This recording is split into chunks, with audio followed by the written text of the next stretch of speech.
Evening, ladies and gentlemen. For the first time in decades, a president is going after fraud and graft with a howitzer, identifying, exposing, and ending the merry-go-round of Democrat malfeasance. The border is falling back into U.S. control. America's enemies are in disarray and looking for an escape route, from the communist president of Colombia to the Mexican cartels to the pedophile mullahs of Iran.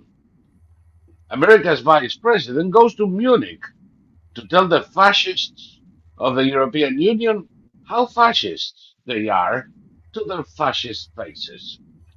From Ursula von der Leyen to Thierry Breton, heads explode.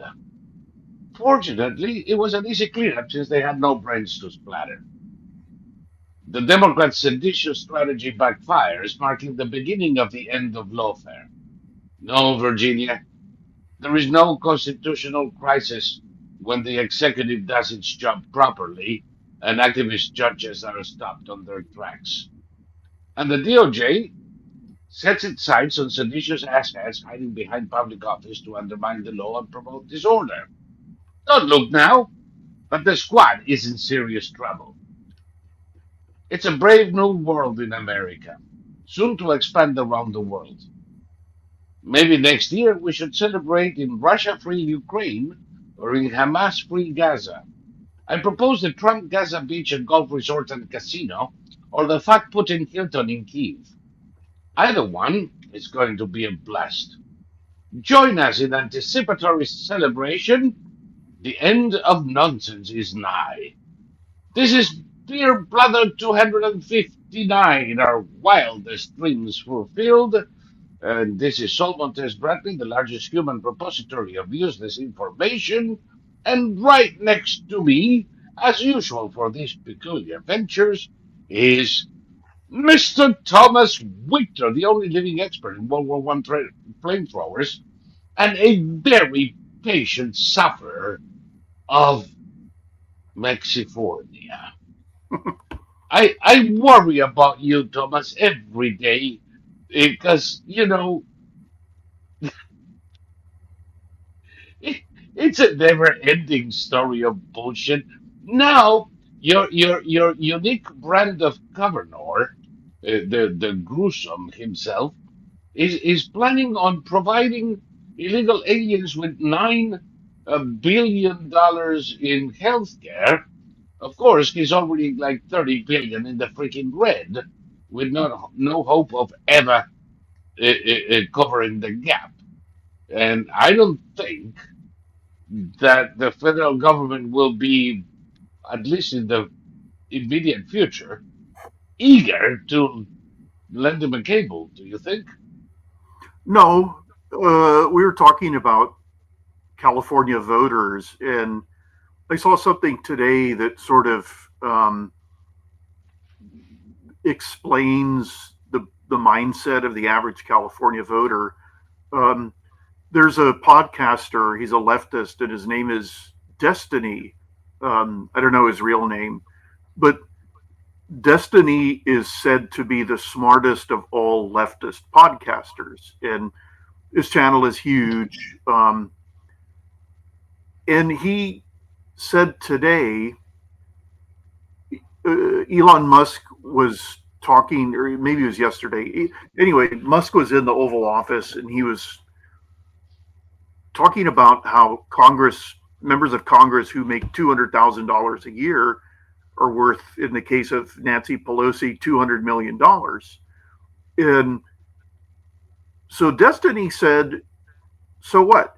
Who cares? It's none of our business how much Nancy Pelosi is worth. And it doesn't matter how on a congressperson's salary she managed to get $200 million, that we are not allowed to ask questions about where she got her money.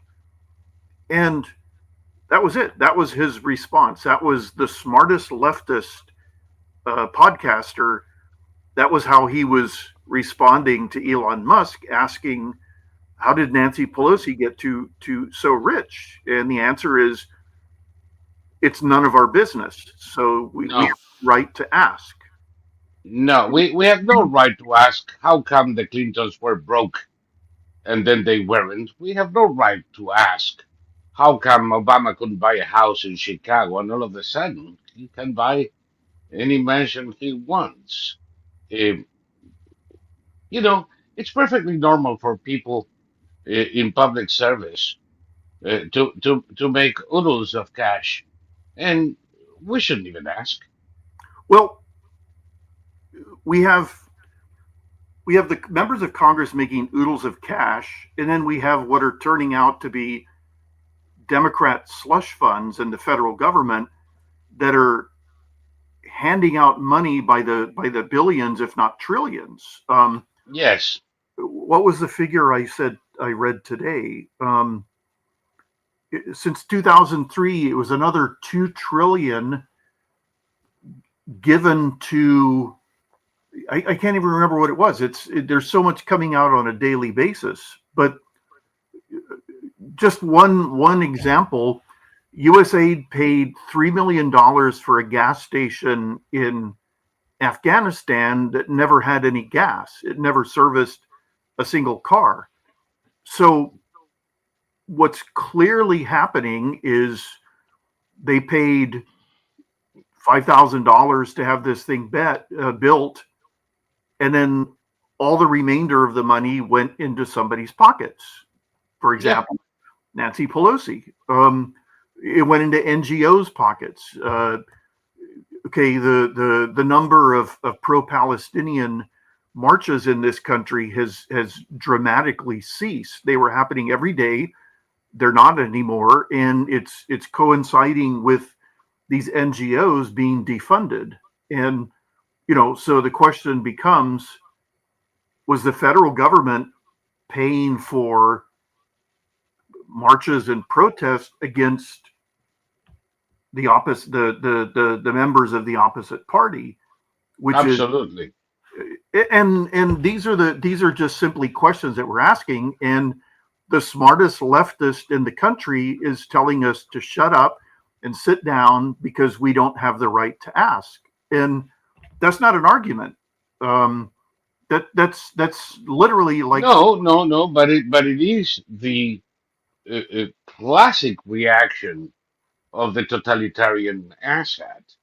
of Eh, course. Shut up! Shut up! I saw What are you asking for? You have no right to know this. Mind your own business. I saw a video of Elizabeth Warren out in public at a podium, having to read her words very carefully, and she sounded like she has Parkinson's disease. She was talking like this, and she was telling the audience that the fight now is against Elon Musk, because Elon Musk was peering into our private affairs. And it's like, the private affair. This is the argument that these judges are making. That, Yeah, they're all screwed already. well, but the argument that these judges trying to stop Doge are making is that nobody has any right to see the data from the various executive branch departments. Right. And But it's, but the technocrats. pardon me? But the technocrats. Right. So not even the secretary. No, no, no, no. Not, nobody in the political branch. Nobody. Nobody. Only the technocrats who are capable and know what they're doing. Okay, as of yet, two of the judges ruling have been found to be one of them, his wife runs an NGO that was getting USAID money, and another one, this guy ended up, he was a bundler who ended up donating $700,000 to the Democrats. Yeah. So, I mean, what's amazing about all of this is that it's so feeble on the part of the Democrats. You have their giant brain saying it's none of your business, so shut up. You have Elizabeth Warren going out and making an absolute fool out of herself, No, They dug up Maxine Waters, and you have not her. a difficult proposition. Well, you have Maxine Waters suddenly getting all street on us, and it's embarrassing. It's they have nothing. Okay, the theory is that um, these anti-Musk marches and protests are being funded by the USAID and by the NGOs and but this is, I mean, they're wasting their money. They're not making an argument for Elon Musk to be shut down. They're just saying No, he needs to be shut the, down. the argument is he wasn't elected. Well, no cabinet appointment was elected. Or were I'm, those I'm still I'm still trying to figure out who the fact elected whoever was running the country while Joe Biden was taking a nap. Well, who elected the 87,000 IRS agents who were hired to go after us? The taxpayers. Nobody elected them. It, I mean, it it's a you see stupid. they really don't. Yes, it is a very very very stupid argument. The president can delegate any activity on anybody he feels like delegating to at any time, and it's as long as it is within the purview of the executive. That's it. He doesn't need your permission or mine or Congress's or the courts or anybody else for that matter. And Well, who elected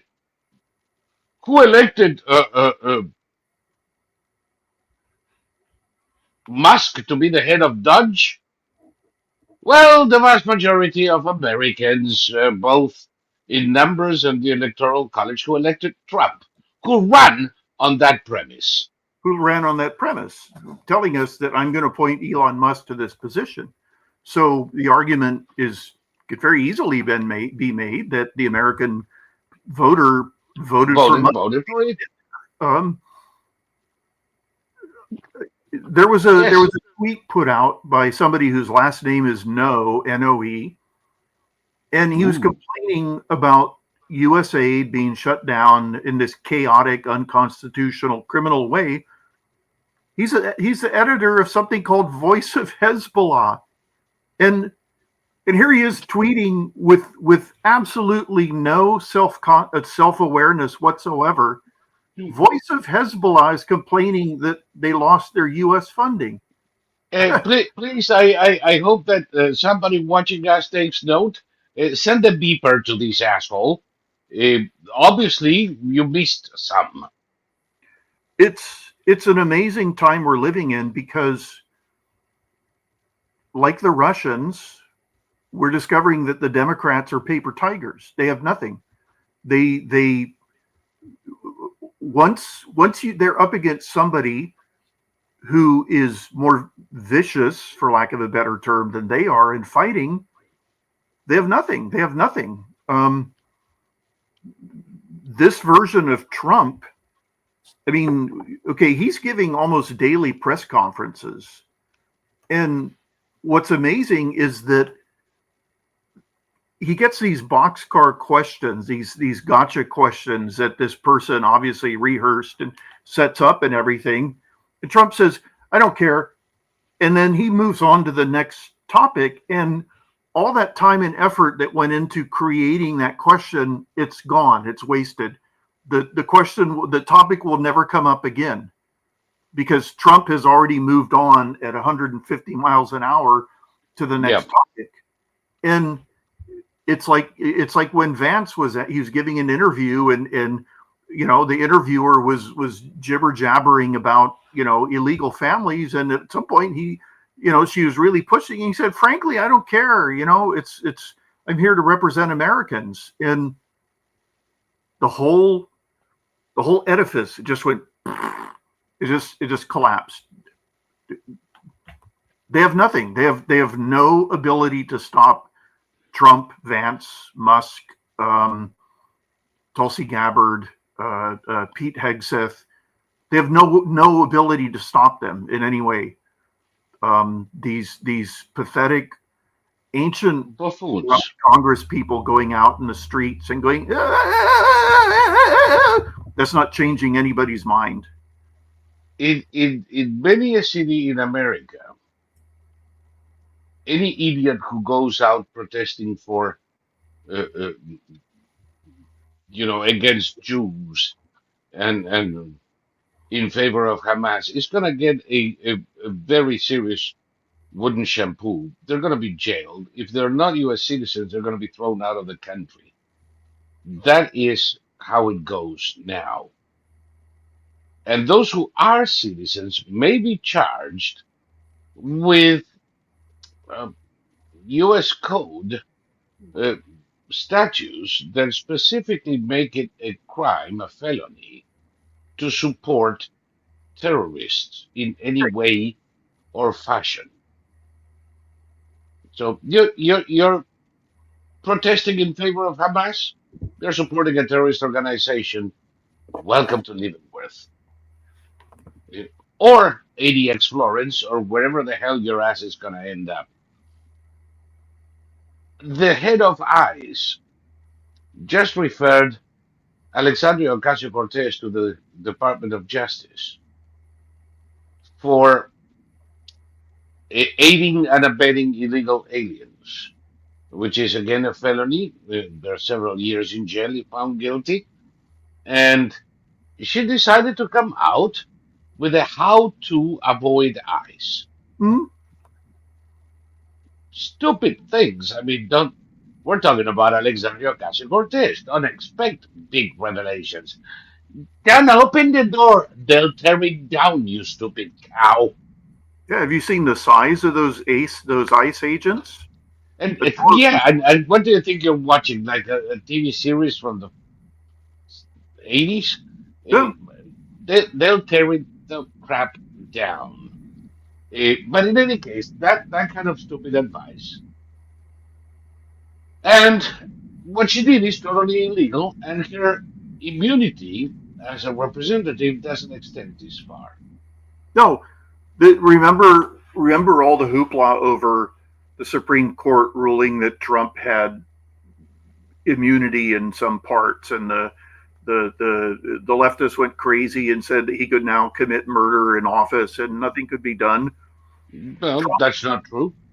Well, Trump pulling out a pistol and shooting someone in the head has absolutely nothing to do with his duties as president.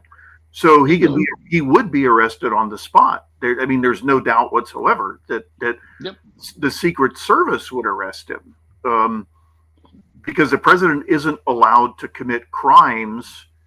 The president can't be prosecuted for actions taken In the conduct of his office. in conduct of his office, and we need something. We need that in order to prevent the opposing party from constantly filing lawsuits against the president. And you know,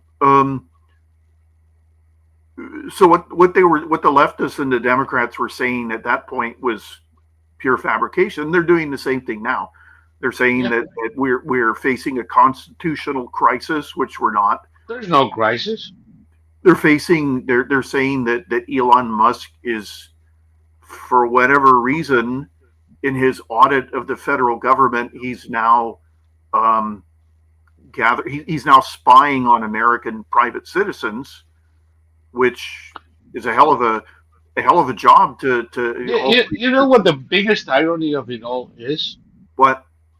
All the information that the Democrats are now so concerned with safeguarding is the same information that their incompetence allowed China to get from the Office of Personnel Management and the Office of Management and Budget since 2014 with with extreme regularity. All of my information has been in the hand of the Chinese and my wife's and my parents and anybody who has anything to do with me because the Chinese were able to hack the totality of the files of anybody who was at any time uh, um, processed for a top security clearance. Everybody. You know what that means? Now, on the one hand, it means that the US government has been paying for identity protection for myself since 2016. Thank you. Thank you, taxpayers. We are wasting your money on protecting my credit cards because the people you put in government are a bunch of incompetent assholes.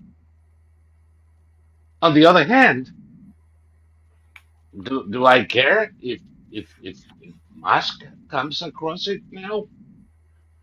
Everybody and their mothers has. There is no privacy. There is no sacrosanct information to protect. The Democrats already fucked it up. Well, I've figured out what's been going on, why there's such outrageous incompetence from the Democrats. It's because as soon as they get into the federal government, all they're doing is working out ways to grab cash and stuff it in their pockets. Yes. So, someone like Pete Buttigieg was invisible for 4 years because he was busy raking in cash. That there are search engine, what would you call them? Search engine data pages, and they figure out which terms are used when and where. And since Trump took office, the terms lawyer, offshore bank account, and real estate agents, those have gone up almost vertically in the DC area and the housing areas around. Is it Virginia or West Virginia or Well, that is Northern Virginia. Northern Virginia? Yeah. Northern Virginia, where prices are dropping because we're firing a lot of them. Well, the interesting thing is, okay, they're all talking about constitutional crises. Let's go way out on a limb, and let's say what happens if members of the U.S. Senate and the House of Representatives cash out and flee to a foreign country. What happens? Of course, they'd be doing incalculable damage to their political party, but what if they don't resign? Are they then impeached? What happens? And given the totality of the corruption we're seeing, I don't think at least a couple of them fleeing the country with their ill-gotten gains, I don't think that's completely, out on a limb. Not 100%. I think it's less likely than will happen, but I don't think it's a complete non-possibility. Before we even go there, you correctly stated there is no constitutional crisis. Uh, but the people who are raising the constitutional crisis specter are, of course, the ones who supported Biden and his minion, who only a month ago, only a month ago, was ordering the cancellation of student debt that the Supreme Court twice told him it was fucking illegal. Mm-hmm. And that wasn't a constitutional crisis. Like I heard that was 4 weeks ago. It wasn't a year ago.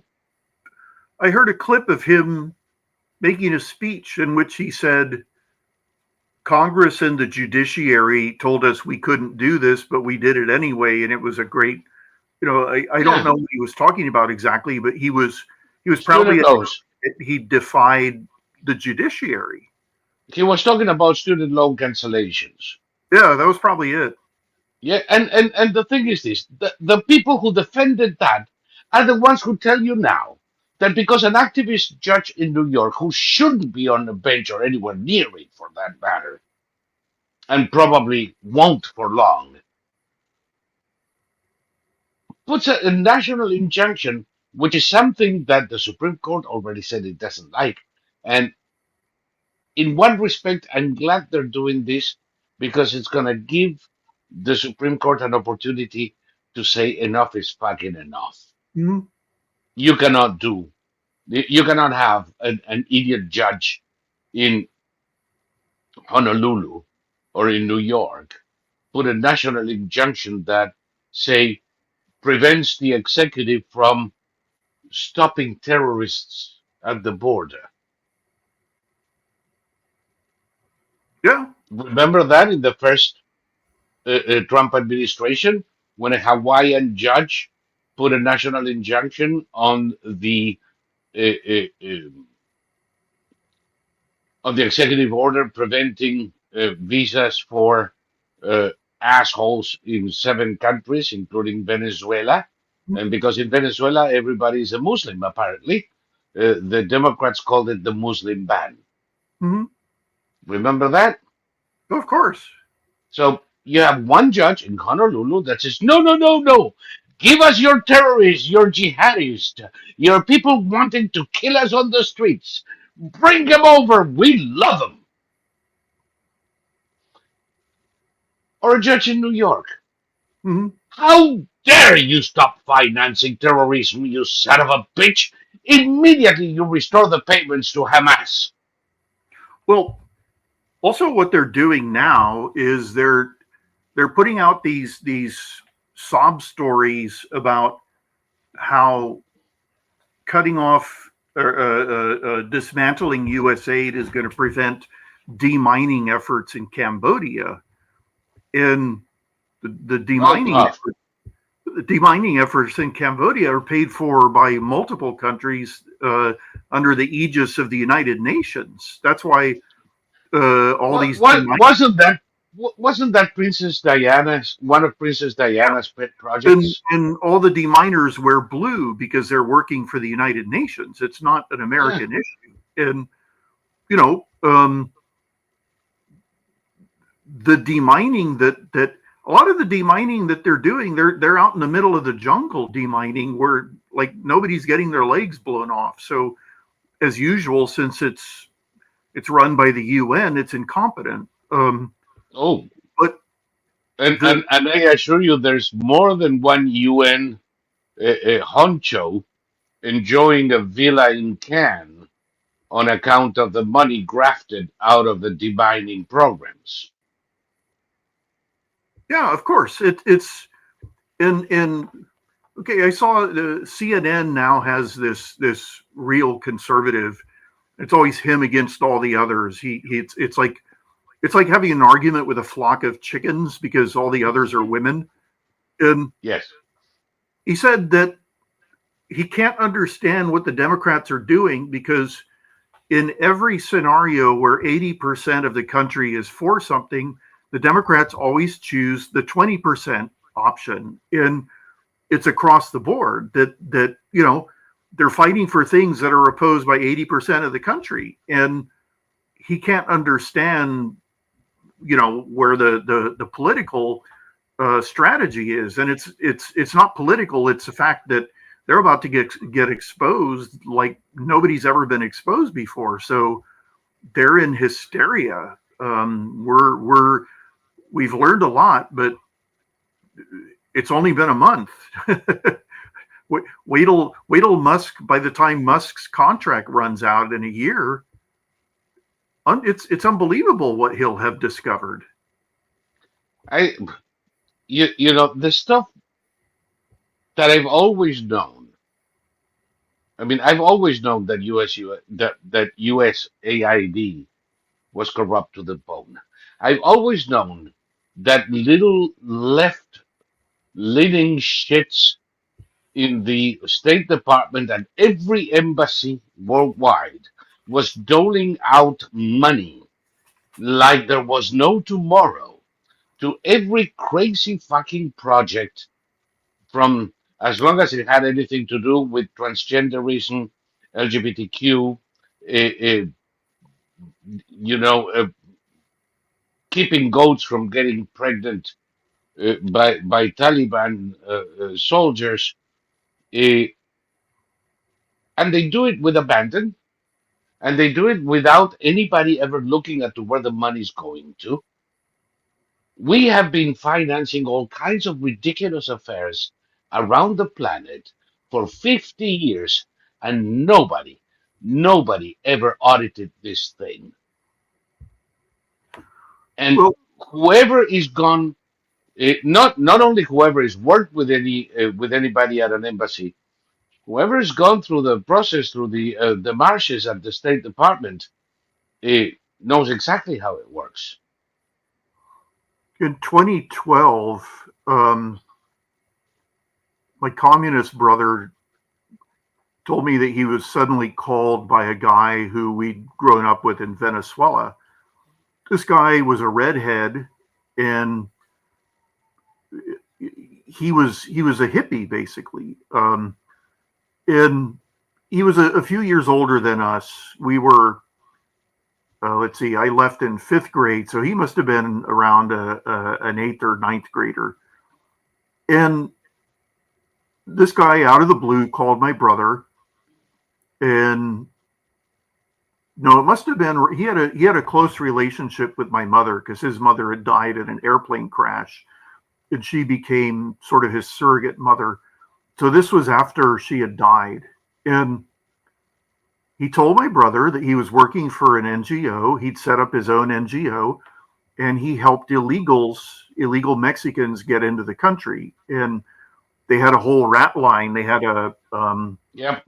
a Harriet Tubman rat line where they would get illegals their papers and everything. And I saw a picture of him, and he dyed his hair black, and he'd grown a big mustache, which he dyed black, so he could look Mexican. And he'd married a Mexican woman, a Mexican illegal, and it was the weirdest thing because he was like a Mexophile. Um, like everything Mexican was incredible, and he devoted his life illegally using federal funds, and he was very open about it. And I remember at the time, sort of, What is this, like a side effect of peyote or something? I don't know. What is the reason anybody? I mean, you know me. We have discussed this a gazillion times. I love Mexico.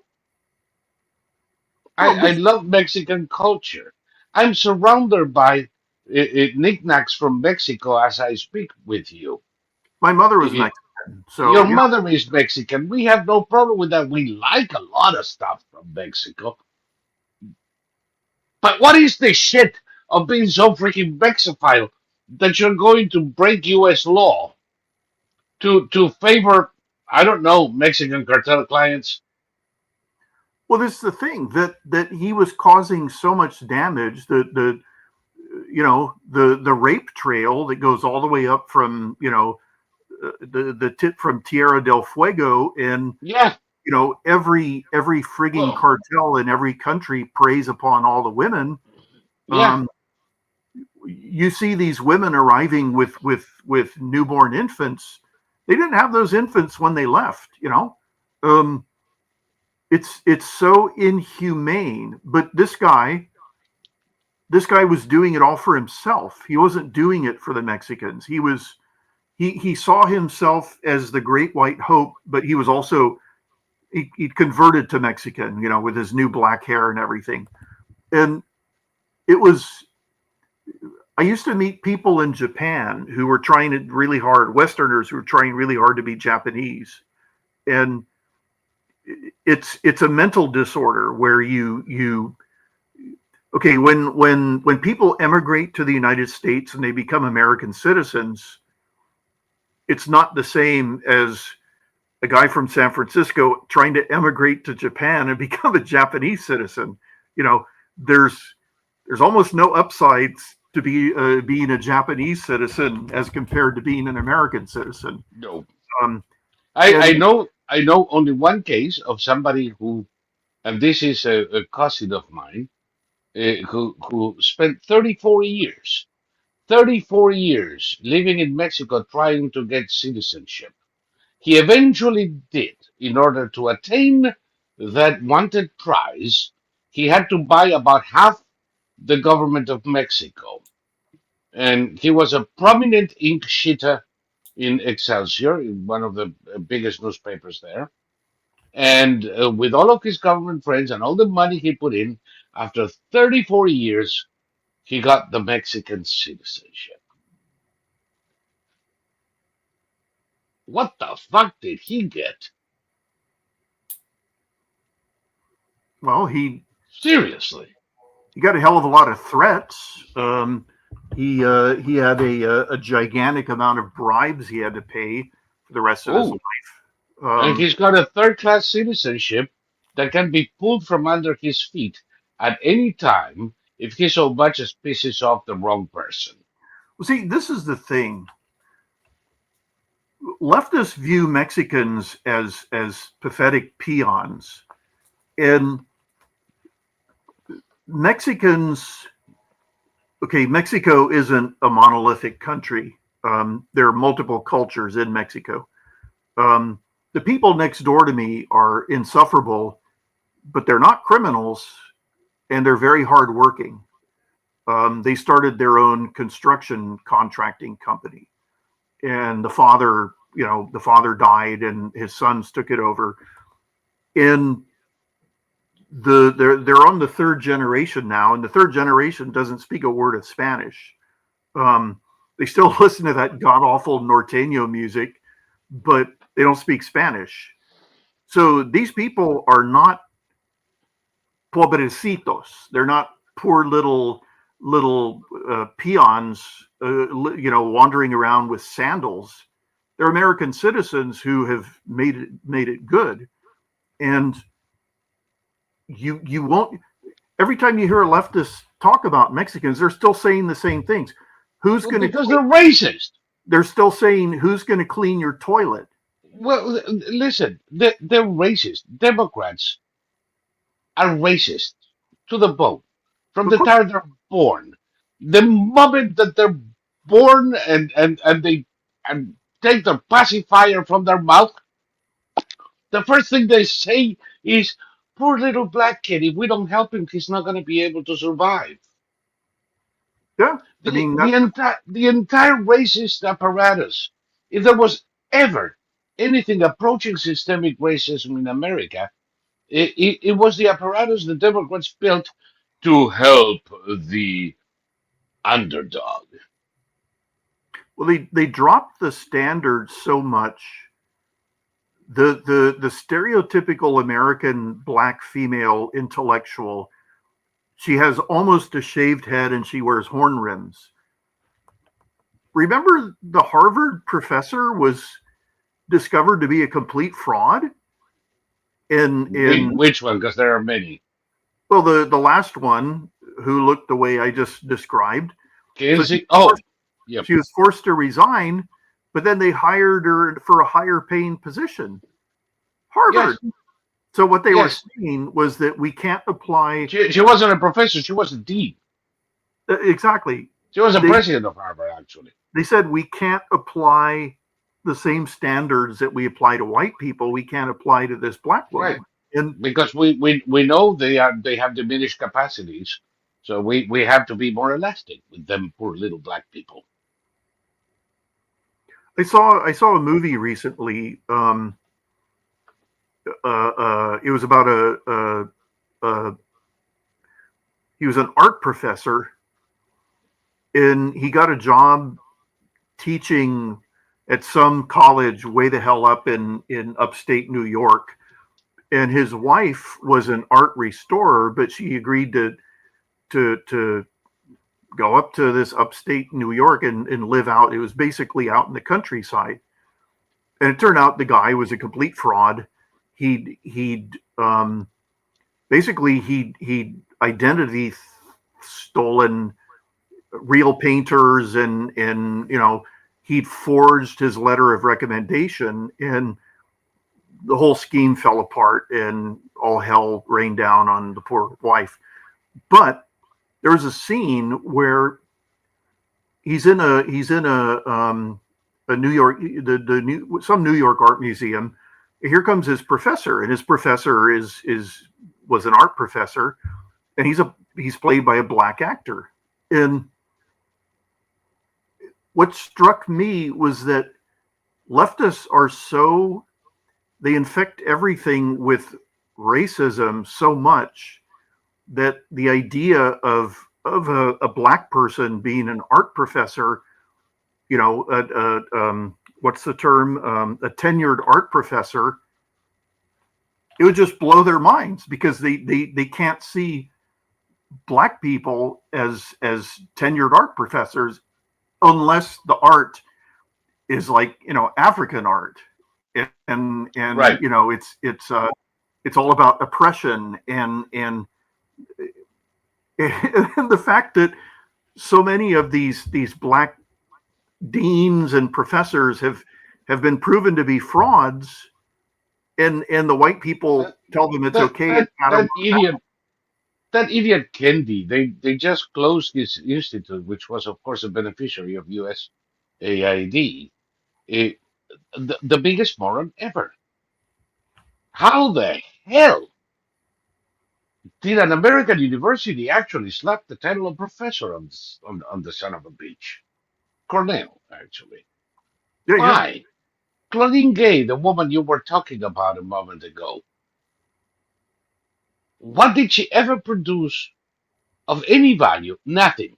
Whatever she produced was copied from somebody else. Mhm. Ironically, much of the shit she copied was from a serious scholar who happened to be a black woman, but since she was not into the grift, she was passed over for every opportunity. But her work is what gave Claudine Gay her position. No, I There's mean, nothing just, there's nothing honorable in what Democrats do. no, and we're finding out that the corruption, I mean, Musk has already said, and Trump has already said that we're going to be able to cut the U.S. The budget at least in half, maybe more. Yep.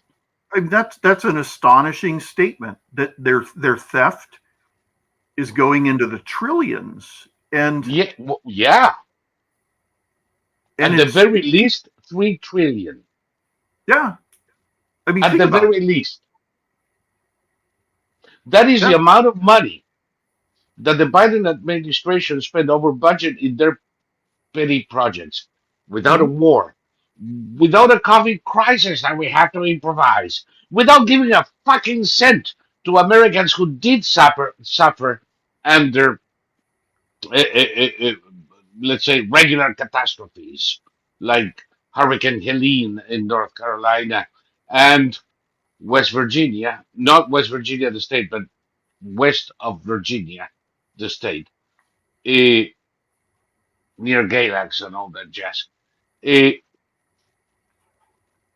3 trillion. The mind refuses to comprehend. Most people, when you speak of 3 trillion, have no idea how to grasp the notion. Have you noticed that? Yeah, You might, because yeah, you might as well be talking of 20 light years. well, $1 trillion. I mean, what? How many nations on this earth are producing $1 trillion in gross national product? Maybe 40. How many produce 3 trillion? 3 Exactly. trillion. In a country with a $3 trillion GDP would be in the top 7 economies of the world. Exactly. And that's just money stolen. And that's money stolen in 4 years. Yeah. In 4 years. No. See, even I get it wrong. In one freaking year. 1 year. In 1 year. The good news about all of this is that, like all good totalitarians, these people are record keepers. And it was the Nazis themselves that indicted themselves with their meticulous record keeping. It was the Khmer Rouge that allowed the Cambodians to basically bring their cases because the Khmer Rouge meticulously kept records of everybody they killed and tortured and raped and how many times and how did they kill them and with what death instrument. So the Democrats, by all accounts, are showing us payments that, it's like, okay, what did I read? There are Social Security numbers that just pop up out of nowhere, assigned to an adult male, and this person is now getting crap loads of government benefits. Well, how did that happen? More than I'm getting after 40 years of making contributions. Exactly.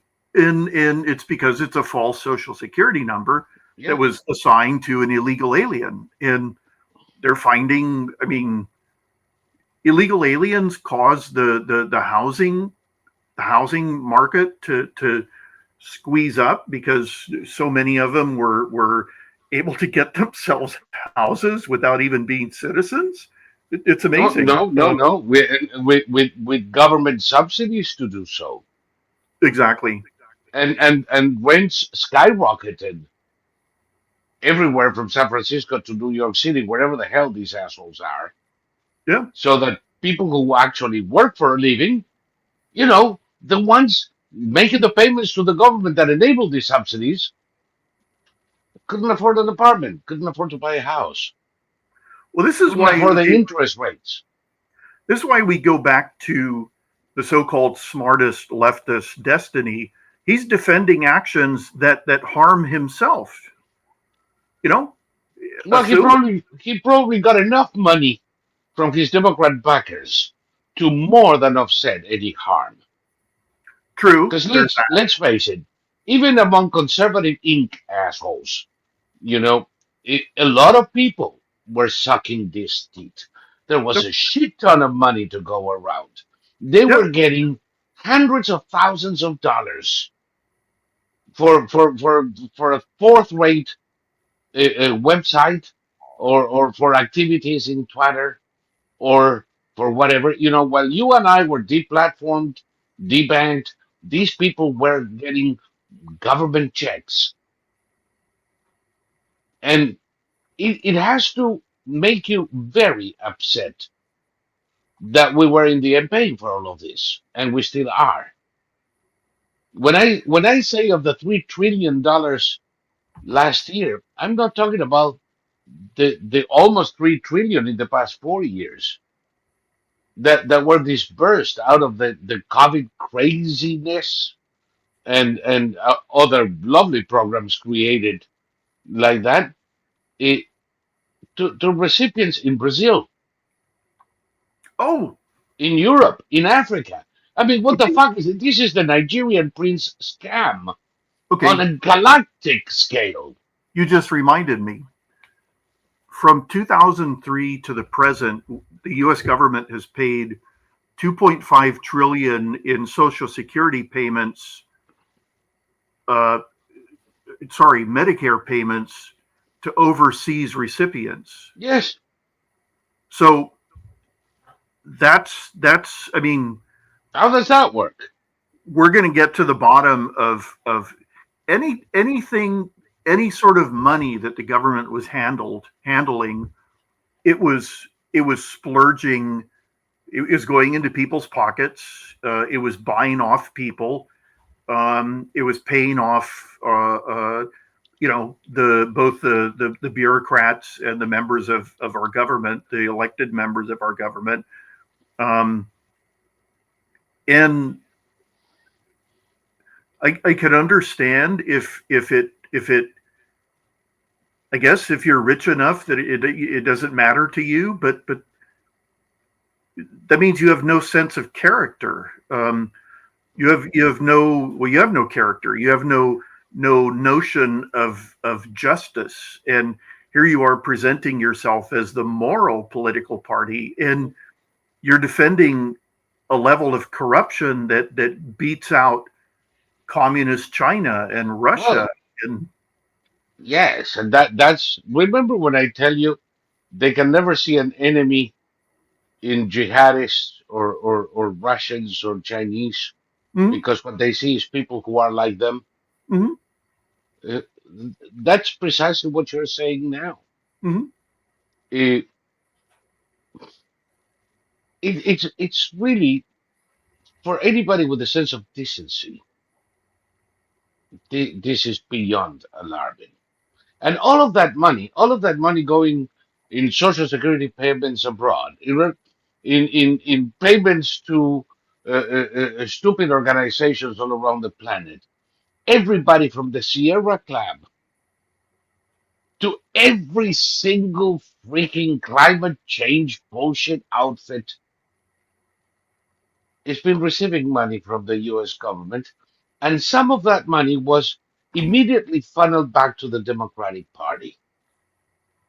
Immediately, as a percentage of the monies received. People have been talking about Soros forever. You know how upset I get when I say Soros is not alone. You have to look at the larger picture. It's not just Soros. Soros was buying DAs with US government money. Well, also, and the money Soros personally put in was peanuts compared to what was people were getting for the. Do you remember a guy years ago? Zuckerberg. There was a guy who used to run these ads, and he was like, professor something or other, and he was one of these super annoyingly energetic guys. He had glasses, and his whole shtick was that the government was offering free money, and there were so many ways you could get free government money by just applying for it. And Yes. people saying, He had a book. I got exactly. I got $1 million to write a book. I got $1 million to write a play, and it was just there's this giant pot of money, and it's for free. You could just dive into it and stuff it down your shirt, and I remember thinking at the time, that's my money. That's Yep. my money. You know, and And he and was right too. I don't know. It's now that it's all finally coming to it's all boiled up to the top, and it's being explained in terms that everybody can understand. Um, do you know who Caitlin Clark is from CNN? Yes. She's the one who hosted the town hall meeting where Trump Yes. destroyed her. She's joined. There's Caitlin Clark, Joy something or other from MSNBC. Joy, is that, Reed, yeah, Joyce Reed, yeah, and some others. black gal, ugly as sin Yeah, with no brain. they do these TikTok videos which they film on their cell phone, and they turn the phone vertical, and they get as close to it as they possibly can, and it is just appalling. I saw Caitlin Clark very, very, very, very, very upset that Trump had framed his mugshot and posted it right. It's the last photo you see before you enter the whatever that room is there where he sits in the two chairs, and he sits in the chair and the world leader sits in the chair and they talk to the press, whatever that room is. And she was showing this brutal close up. This woman is now known universally on Twitter as Man Face Clark, and I'd never They, actually noticed it. they're telling me in the chat that we are apparently both wrong in our recollections that it is Caitlin Collins. Oh, Caitlin Collins. Okay, That Caitlin Clark is the basketball player. Oh, you're right. You're Noted. right. Okay, Caitlin Collins. Caitlin Collins is known as Man-Face Collins, and I never saw it until I saw this absolutely brutal close-up she'd done of herself, and and she was shocked, she was horrified, and she was going on and on and on and on and on about how horrible it was that Trump put this mugshot up there, and it was the funniest thing in the world because the guy running the video, he said all she had to do was ignore it. All she had to Right. do was not say anything about it. In 48 hours, nobody remembers it anyway, you stupid cow. Exactly. And Trump obviously put this up there to needle all these stupid reporters and the Democrats, and because everybody who goes in that room has to pass by the mugshot photo. And they couldn't help it. They had to talk about it in the most unflattering way possible to themselves by putting their face this far from the cell phone. And they're cracking up. This is the most amazing thing to see. They're losing their marbles. They have no there there. They have nothing against Trump. Like, I don't see them recovering as more and more exposure is coming from Doge alone. I don't see the Democrats recovering politically anytime soon. No, once this thing it explodes, and I have to tell people, you ain't seen nothing yet. Exactly. What you're looking at is the tip of the iceberg. It is huge. It is bigger than you think. I have Ayo here on the chat adding there are numerous former UK MPs who were getting money from USAID through NGOs linked to family members, Mhm. like Rory Stewart and his wife's NGO set up with Karzai, remember that one, Oh yeah. eh, to promote traditional arts and crafts. That's the modus operandi. I've known them in South America forever. They have been buying every corrupt asshole who's been paying back into the system, and I insist, it's a two-way street. Mhm. That two-way street still hasn't come up. Everybody's talking about how money was spent on bullshit things, like condoms for monkeys in or which or Taliban, which is roughly the same thing. Eh, but they haven't yet made the connection that that money wasn't really spent No, to promote agriculture in Afghanistan. Can you that's imagine just that, by the the way? name put on the amount of money that was stolen.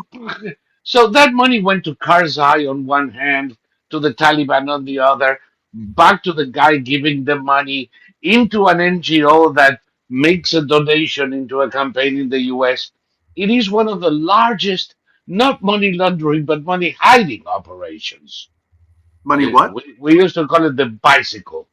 It's not money laundering, it's money hiding operation. Oh yeah, yeah, yeah. It's a circulation thing.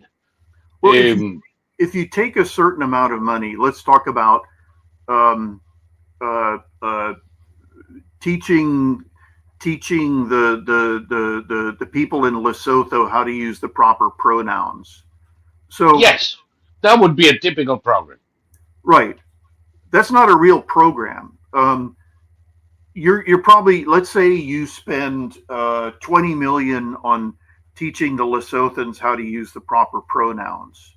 So the 20 million goes to Lesotho, and maybe $3 is taken out of the 20 million, and it's put in a little box that says Yes, um, call proper people, pronouns. call, yeah, exactly, proper pronouns. Whoever you want down there to be the recipient then takes their fair share.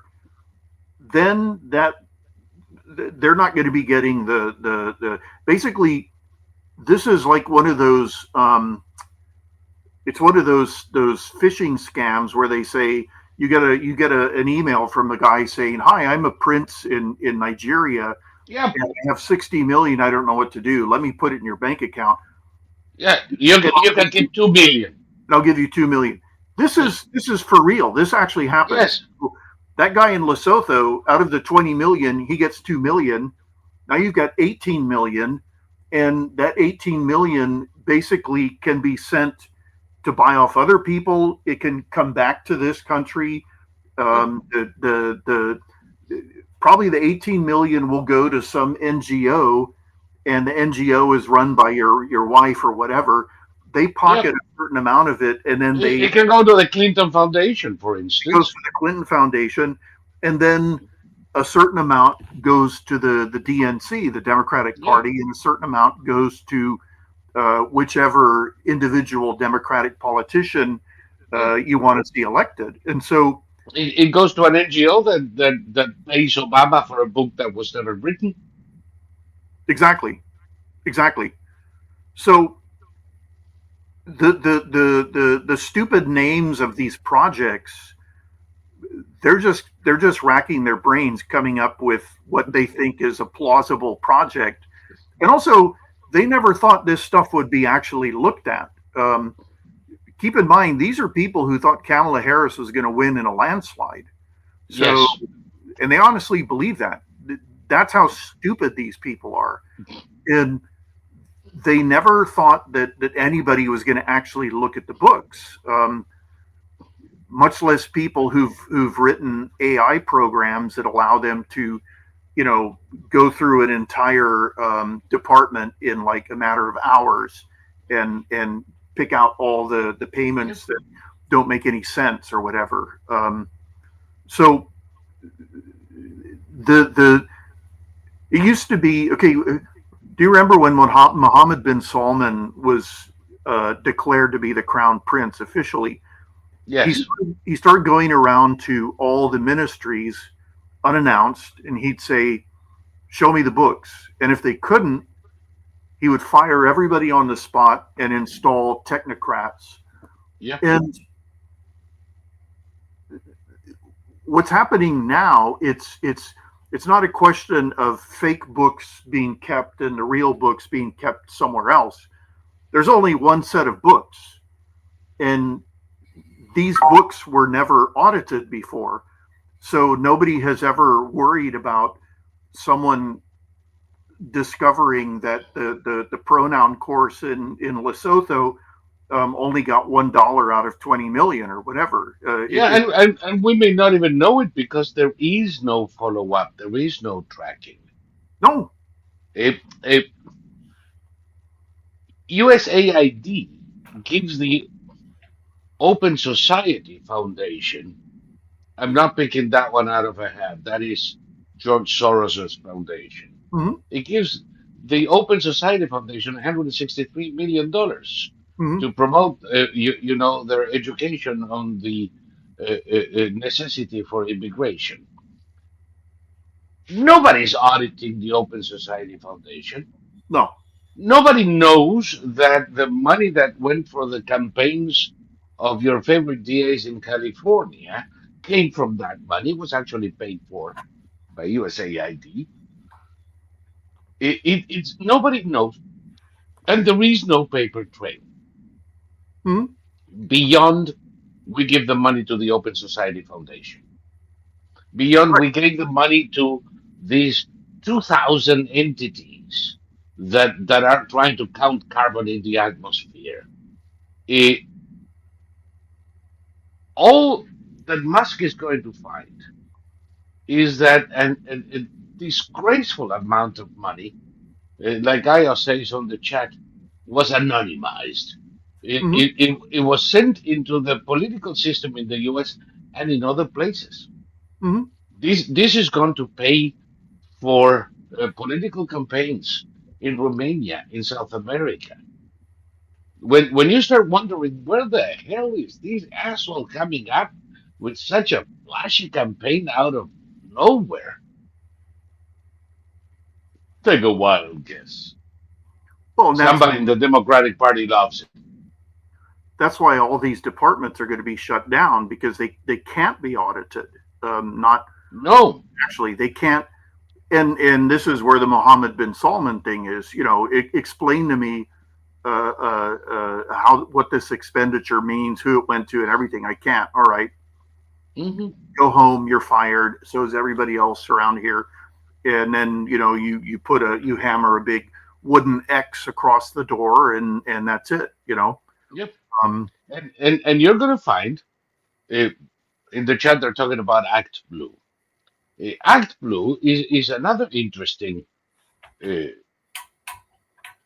fraudulent construct. They have oodles of money from donors and from USAID, let's face it, that they cannot give officially to a campaign because they're way over the limits. So they go through the freaking phone book and make a gazillion small donations in the name of people who never even heard of them. Mm-hmm. But the names and the addresses are correct. And I think that it was James O'Keefe that first started going to these donors and asking them. And all of a sudden, there is a donor that is made 200 donations. To whom? I don't have that kind of money. Are you kidding me? So much of that money actually came from the US government as well. Mm-hmm. And the 50 billion with a B as in boy that USAID gave away is less than a drop in the bucket. Mm-hmm. Probably less than a drop in the ocean. Because when you start looking at the grants and credit guarantees and all kinds of shit issued by the Department of Education, by the Department of Energy, by the Department of the Interior, you're going to realize that 50 billion is nothing, Mm-hmm. that you're looking into the trillions. When you see that USAID may have given a few $100,000 to Politico to launch their operation in Europe, yes, they did, but that is nothing compared to the hundreds of millions of dollars a month spent by government agencies across the board on the advertisement propaganda in every single print and electronic outfit in the land, Mm-hmm. except for us. I believe that Quadverum are the only ones who never got a dime from them. I'm almost jealous at this point. I Well, want at least a few coins. I'm at the point in my life where, like, being handed a big wad of cash, I'd be more like, okay, what do I do with this? I'm past the point of I couldn't sell my soul anyway as a young man, but now at this current age, the whole idea of selling my soul for money, this is what's so ridiculous. There isn't much else left. Let's face it. Well, but look at someone like Elizabeth Warren, or Nancy Pelosi. Like, Nancy Pelosi's got a net worth of 200 million. She can't really do anything with it. Joe Biden, 10% for the big guy. He can't. They can't. Okay, the cartel heads, they do things like build castles with golden toilets and shit like that. But there's only so much that a member of Congress can do. Like, a member of Congress can't buy a Gulfstream 2 jet, for example. So Nancy Pelosi can. She can, but she can't. If Nancy Pelosi starts flying around in a private Gulfstream jet, then she gets in trouble. People are going to say, "How the hell can you afford that?" Well, as a speaker, didn't she get a 737?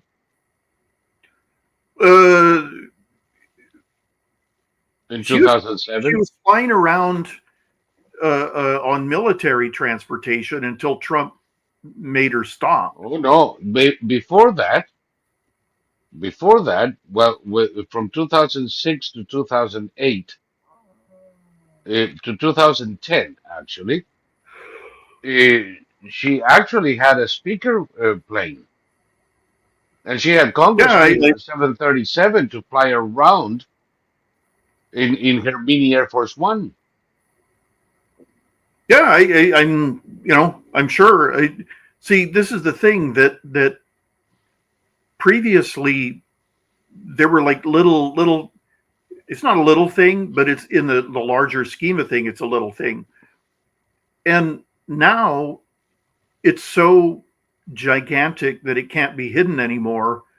And the Democrats are making the suicidal political move of defending it all, and hysterically, with even stupider accusations made against Elon Musk. They're trying to get him to stop investigating, and they're not fooling anybody. You know, um, They're scared, they're scared, shitless. and the only people they have left on their side are like the freaks, the dummies, the vote blue no matter who crowd, who honestly Yep. believe that Trump is Hitler, even though he's doing literally nothing that Hitler did. And they are free to walk around the streets holding signs saying Trump is Hitler, and no goons are going to come bash in their heads, and they're not going to be thrown in jail, and nothing. It's quite amazing. How do those people's minds actually work when they say Trump is Hitler and they believe it, and then they go to work and they go to lunch and they go out and they walk on the streets, and if they're a TikTok weirdo, then they look like a weirdo, and they go and they have their lunch and nobody bothers them. They go home and they type on their computer, "I'm terrified, Trump is Hitler." And then they go to sleep and they sleep perfectly fine. And they go to work the next day. How does the mind work when you're afraid of something that you know is not happening? How does that work? Well, I think the problem is when you assume they have brains. Yeah, that's true.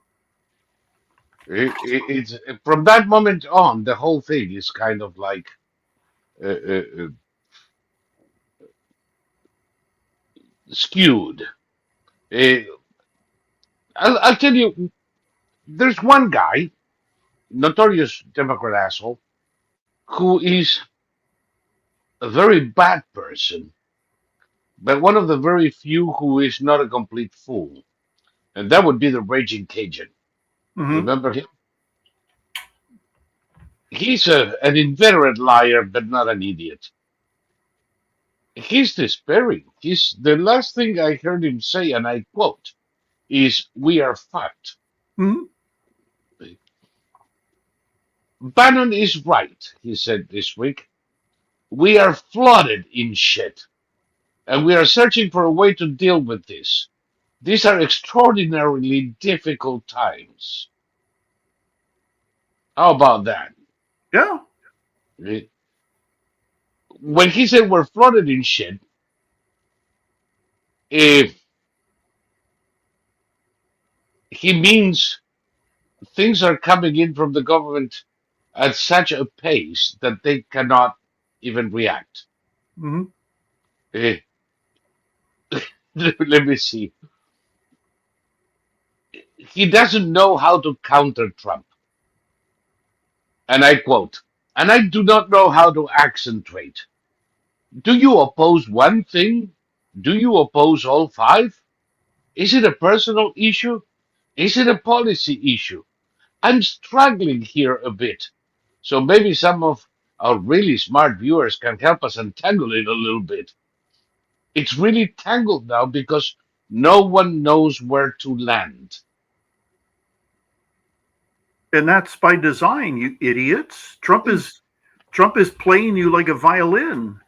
Oh God! And if you think It's coming at a fast pace. It, it's taking up speed, idiots. Yeah, I made I've been telling people for a while. This is like an anvil storm. It's raining anvils on the Democrats, yeah. and as they hide from one, they're hit by another. But you know what? The anvil rain is about to become a tempest with a gale. Mhm. They're going to have anvils coming at them from above and sideways. Like I said, USAID is the tip of the iceberg. Yeah, every single executive branch department is doing the same thing. That's how you account for the trillions. Um, Yes.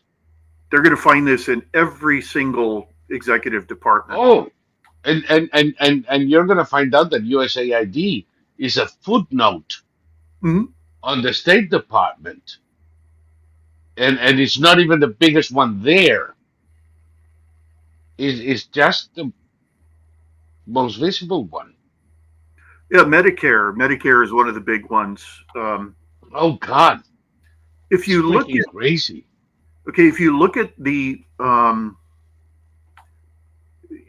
you've probably seen those pie charts where it's like this is what we spend our budget on, and like entitlements is 2/3 or whatever the hell. And we were always told that this is unsustainable, so we have to raise taxes more or something. Just Right. all this Because math. that is not unsustainable. Well, and That is an unlimited source of income for the state. well, we're going to find out that the entitlements are only a fraction of what we were told they actually are. And They're unpayable. well, the real number, though, I mean, in terms of the fraud that goes into the entitlements, it's going to be Yeah. catastrophic. And the thing about the end result of all this is that we're going to see that the Democratic Party will never be trusted again, and we'll see that the press, any organized press, with the exception of citizen journalists or some of these up and comers like News Nation, but the old timey New York Times, AP, Reuters, whatever. I mean, for one thing, they're going to have all their funds from the government cut off, so that's going to kill them. And then, CNN is going to be like 4 people on the air, and they're going to end up with 20,000 viewers per night. And they're going to end up like Jim Acosta. I've gone independent, or Don Lemon. I've gone independent. Don Lemon has been reduced to interviewing people on the streets. Don Lemon is going to be grabbing his ankles in Bangkok inside of a year. The only way he's going to have to raise an income is to bend over in peculiarly city places. Yes, I said it. The man has no capacity, no intellect, no knowledge, no ability, and no talent. Have you ever asked yourself why the crap he was an anchor for so long? Well, he was different many years ago, but he became a cartoon character. For one thing, he put on glasses, and that's always a bad sign. It's like when Yeah. Anderson Cooper puts on his glasses. And Yeah, either he pretends to be an intellectual or he loves Elton John. well, Anderson Cooper has started swearing on the air because he wants to be like Trump, and it's like Yeah.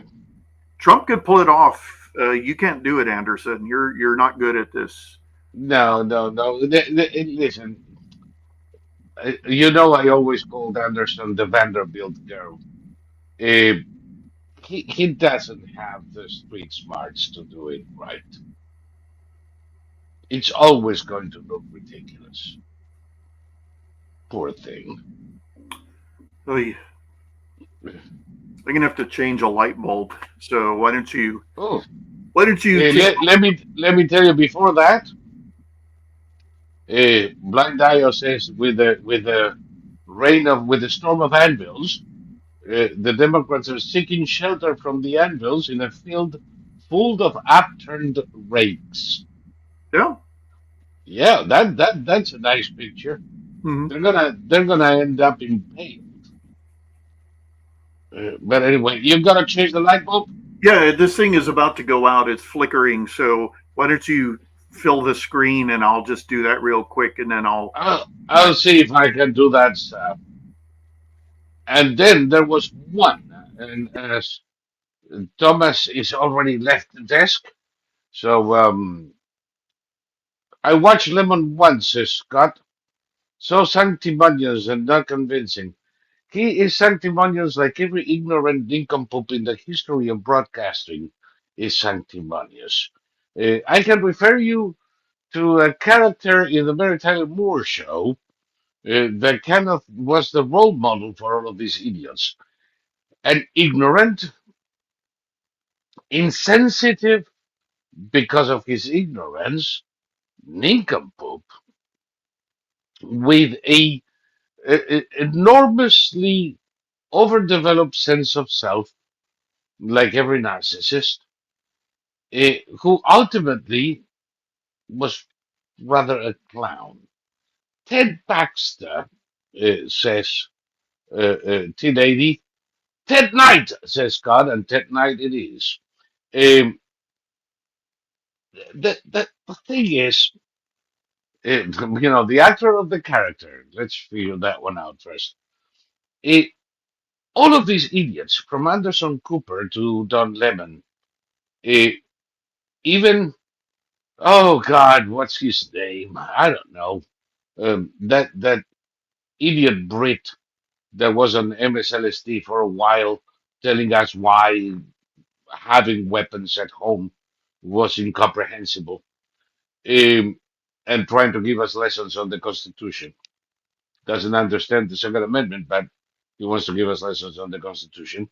And lately has been hardly hiding his own anti-Semitism and ignorance uh, by interviewing people stupider than he is, like Cocker Townsend. In any way, oh, Piers Morgan, how about that? I described him well. Yeah, you in the chat already know. So the thing is that all of these idiots, all of these narcissists, all of these ignoramuses, manage to get in front of a camera for various reasons. In some cases, because they're a rich kid with good relations. Maybe if you happen to be the Vanderbilt girl, you can do it too. Some because they are owed favors. Some because they get lucky. Some because, they have political friends and they're nothing but operatives for their political friends. None of them is real. None of them is credible. There is hardly any mainstream credible outfit in the US, and I'm being generous because for me there is none, but just in case you found out. Um, I've been saying in our programs for years that Associated Press is a propaganda machine. Mm-hmm. Of course, Reuters is no better. And if you go to other, press agencies like EFE, the Spanish one, or France Press, they're all the same shit. They're no better than Russia Today or Sputnik. And now it turns out that some of the money uh, uh, from USAID and all that jazz went to uh, um, Associated Press. No shit. Surprise.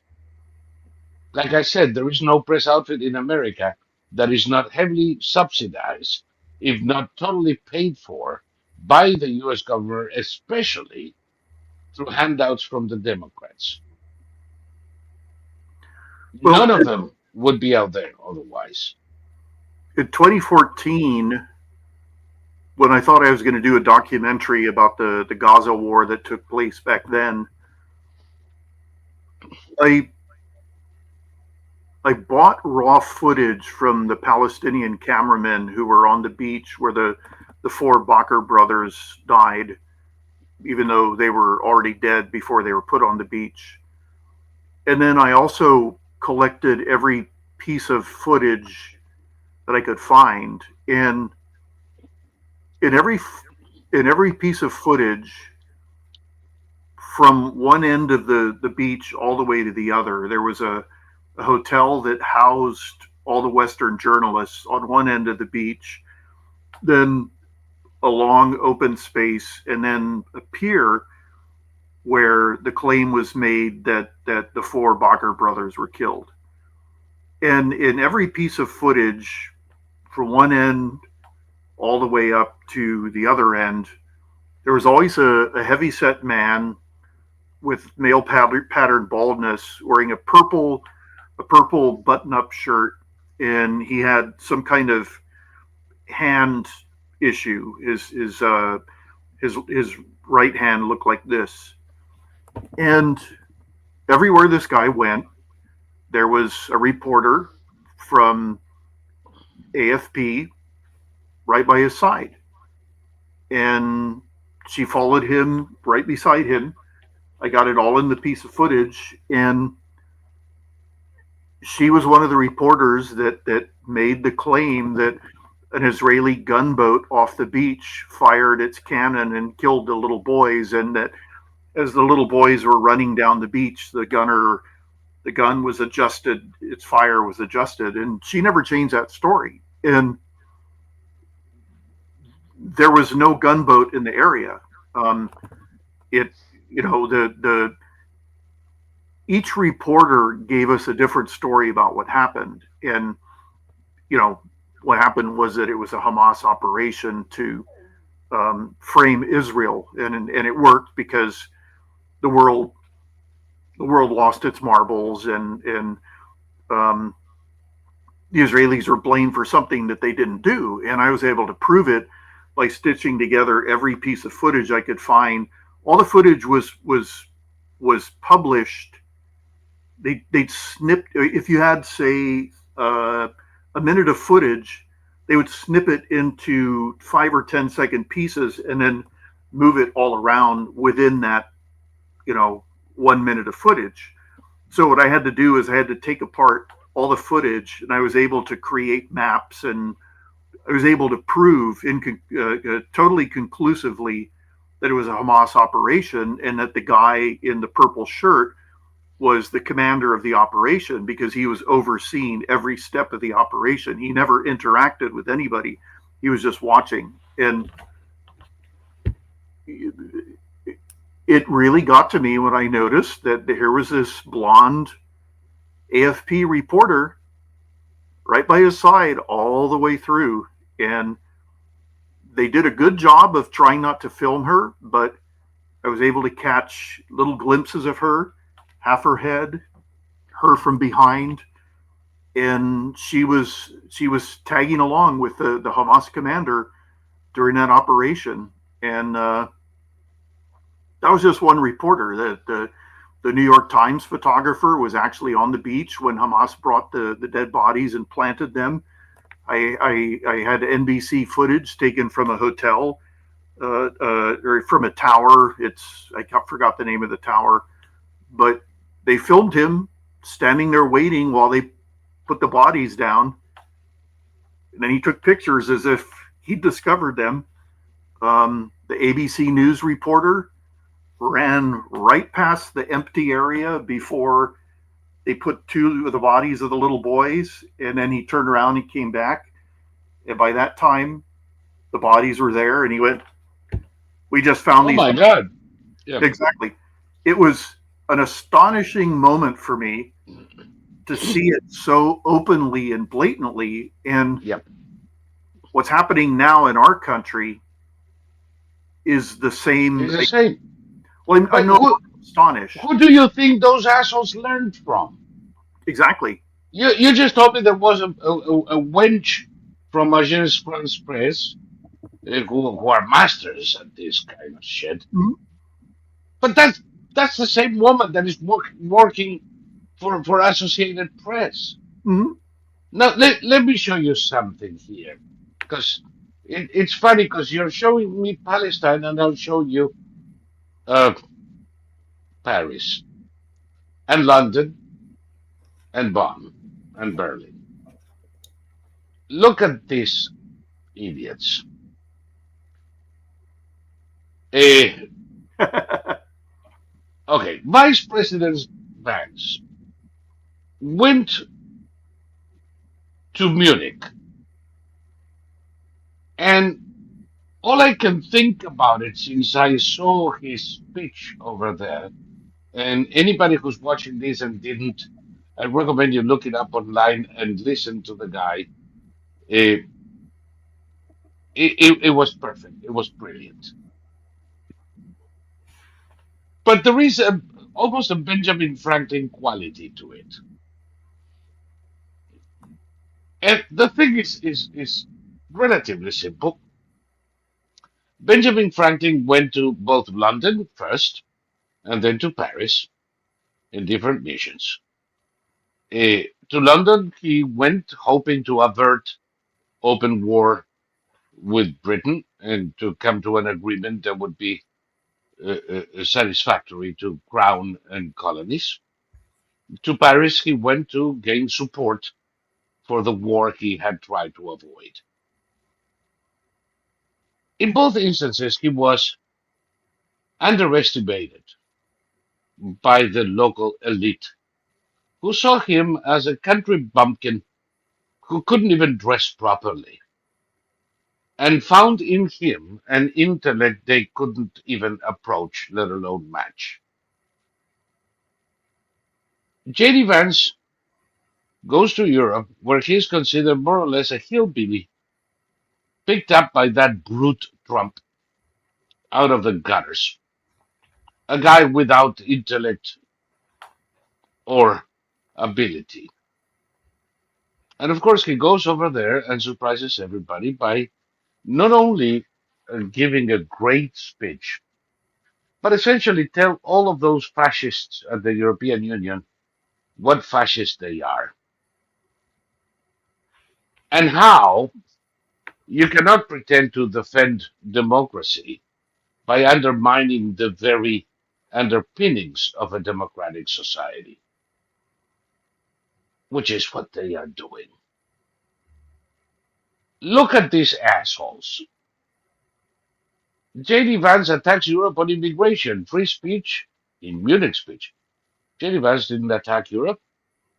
He spoke on behalf of Europe. He defended Europe against a roomful of fascists in the European Union. There was no attack on Europe.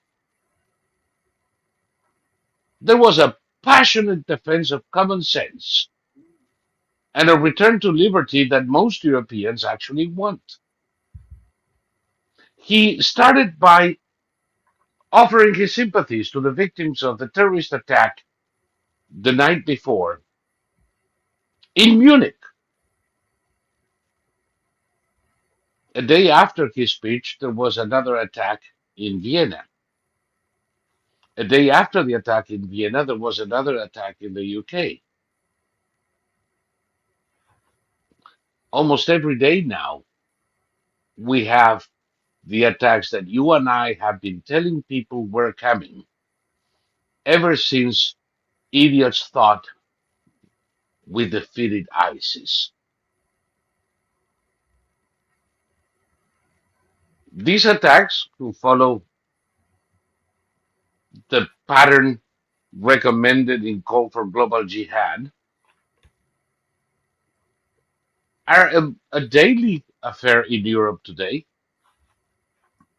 and a weekly affair in America today. soon to be daily as well. Most in the European and American press don't even cover it. They don't cover it. They keep it under wraps. Well, remember, John Kerry said that terrorism, we have to get back to the time when terrorism was just a sort of daily nuisance. Yes, daily nuisance, my ass. He is a daily nuisance, by the way. Why are we even tolerating that asshole? I don't know. Eh, But here we are. Now, and look at this. US Vice President J.D. Vance stunned the members of the audience in a speech at the Munich Security Conference by attacking Europe on its approach to immigration and free speech. Attacking Europe. I suppose the approach to immigration and free speech is the same in the UK as it is in Hungary, the same in Italy as it is in France. No, it isn't.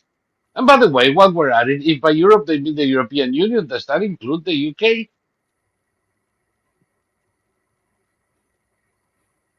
Now, J.D. Vance claimed that democracy on the continent is backsliding. No shit, Sherlock. You can go to jail for using the wrong pronouns. Yeah, and You can go to jail for using the wrong word. yeah, and do hard time, do like 10 years. Yes, you can go to jail if you tweet ugly. You can go to jail if you pray in your home, provided your home is within 200 yards of an abortion clinic. Well, see, okay, look where It's insane. In the second paragraph, they expected Vance to address Trump's approach to ending the Ukraine war and NATO defense spending. Pete Hegseth was invited, and he turned down the invitation because he said he'd rather be in Poland with the troops. Yes. So Hegseth went to Poland and did weightlifting with the troops, and then went jogging with them. And oh my God. Unforgivable. exactly. And he went jogging with a guy who looked like the Hulk, like in real life. And everyone was just saying, this is like the most testosterone laden, in a good way, photograph anyone's ever seen, you know? And the basically Hegseth said, it isn't my job to be a diplomat. It's my job to No. you know. And when he, in a moment of distraction, he answered a question, he fucked it up. Within an hour, he had to walk it back because a minister of war is not in charge of diplomatic efforts. No. The question with Ukraine is a question that will be led by President Trump with Marco Rubio, Mm-hmm. where Vice President Vance may be read into it, but really he's pretty much an outsider looking in. Why would he talk about that?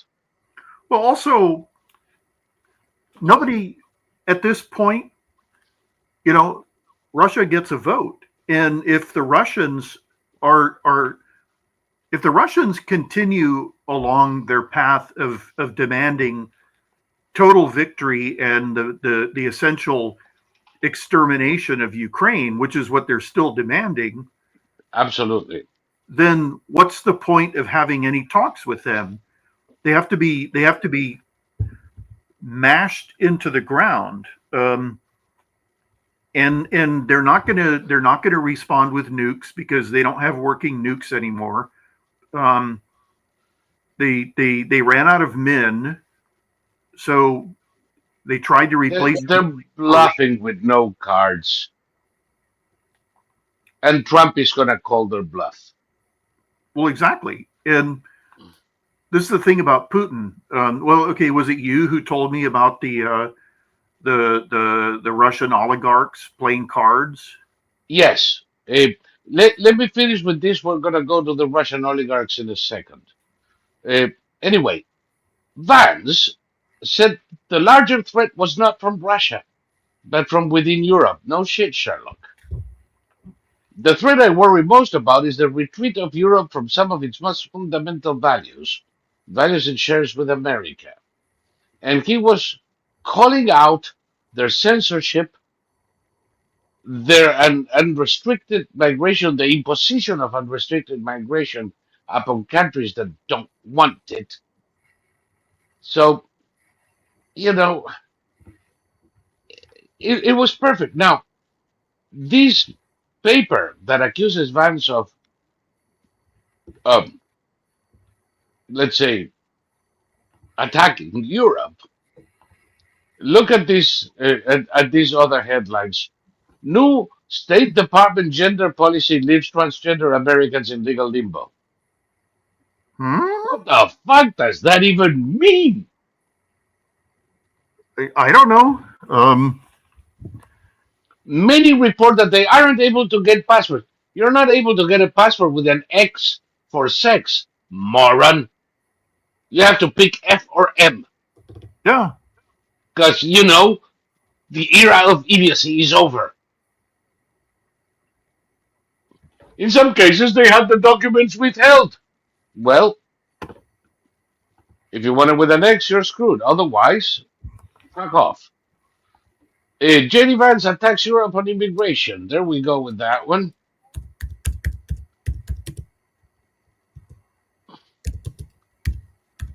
And they recommend Lila Fada, Egypt's most streamed female artist. Their users apparently are falling for AI companions. Well, very high IQ, I bet.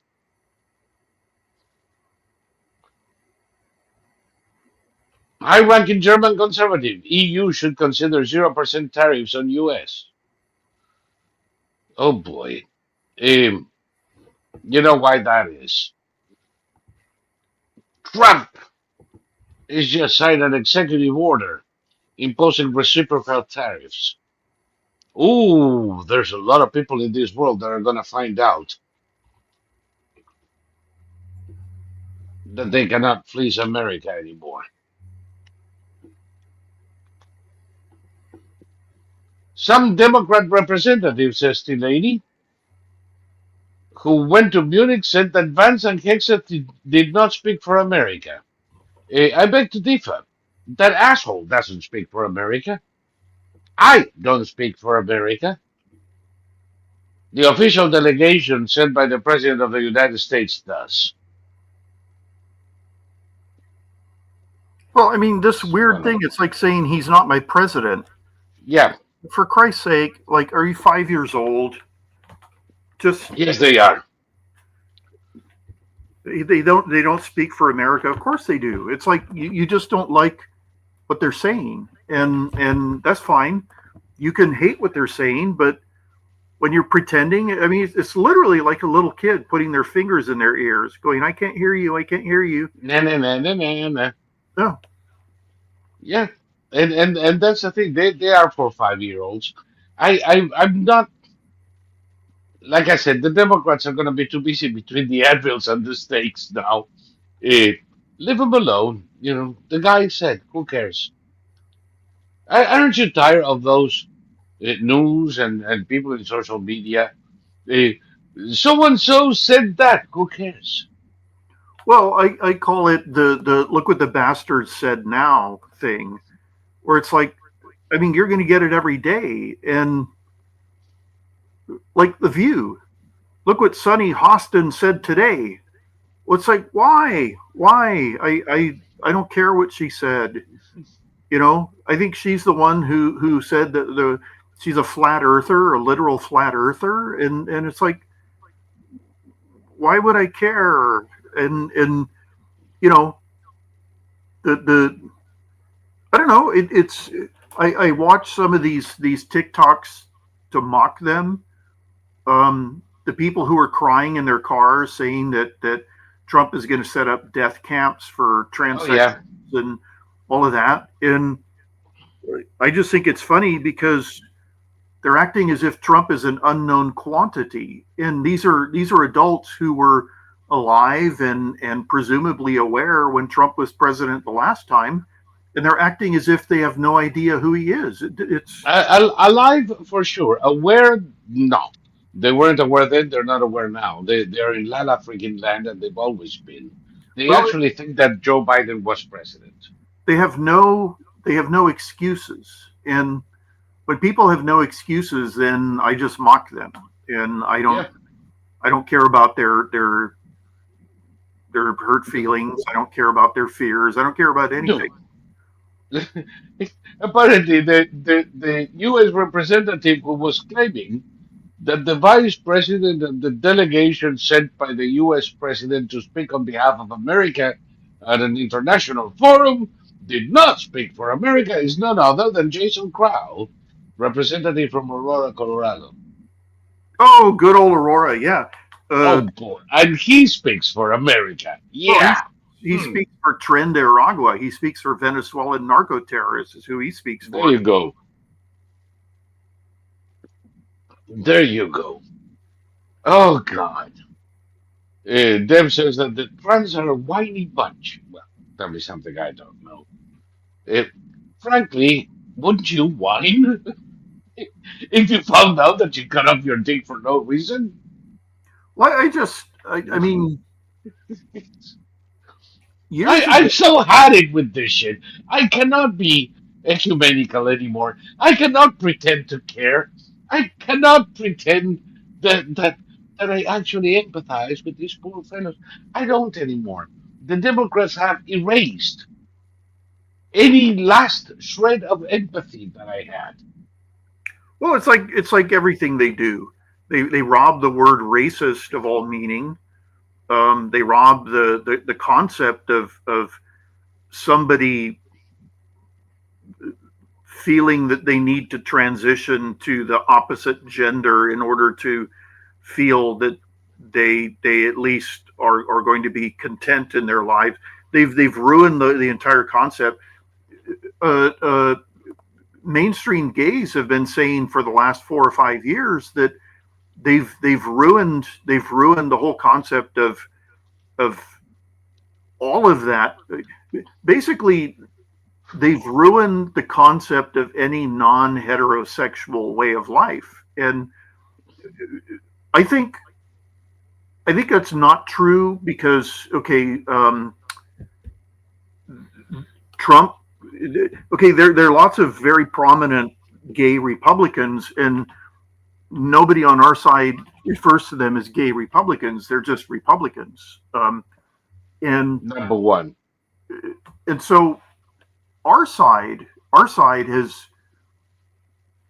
has come to the realization that none of that stuff matters when it comes to politics. And Rick Grinnell is out there, kicking butt and taking names, and there isn't a single person on our side who refers to him as that gay guy, Rick Grinnell. I'll bet you 10 to 1 there are a lot of people on our side who don't know he's gay. The same thing with our Treasury Secretary Vance. Yeah, I mean, it's just simply not an. I'll bet you a lot of people on our side don't know they're gay. Well, and when they find out, it doesn't matter to them. They don't give a shit. What qualifies them is not whether they have a wife or a husband. What qualifies them is how good they are at their job, and both are excellent. Well, I would have been perfectly happy. Okay, now that I've seen JD Vance in action, I don't know. At the time, Grinnell as vice president. I was hoping for a Trump Grinnell ticket, but Yeah. I'm perfectly happy with JD Vance. He's a friggin' machine. I've never come across somebody with such a shark. He's like a shark with the intelligence of Einstein. I mean, it's amazing. He's unstoppable. and he never lets anybody get away with anything, and yet he doesn't come across as nasty. He doesn't come across as No, but he's sharp. yeah, He's sharp, man. He cuts like a hot knife through butter, yeah, and goes straight for the point. Well, people forget one thing. He's a guy who had absolutely zero given to him in this life. On the contrary, he had to fight harder than most just to get the basics.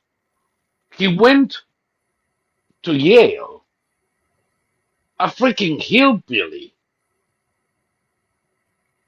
Can you imagine how he was underestimated his entire life? sure.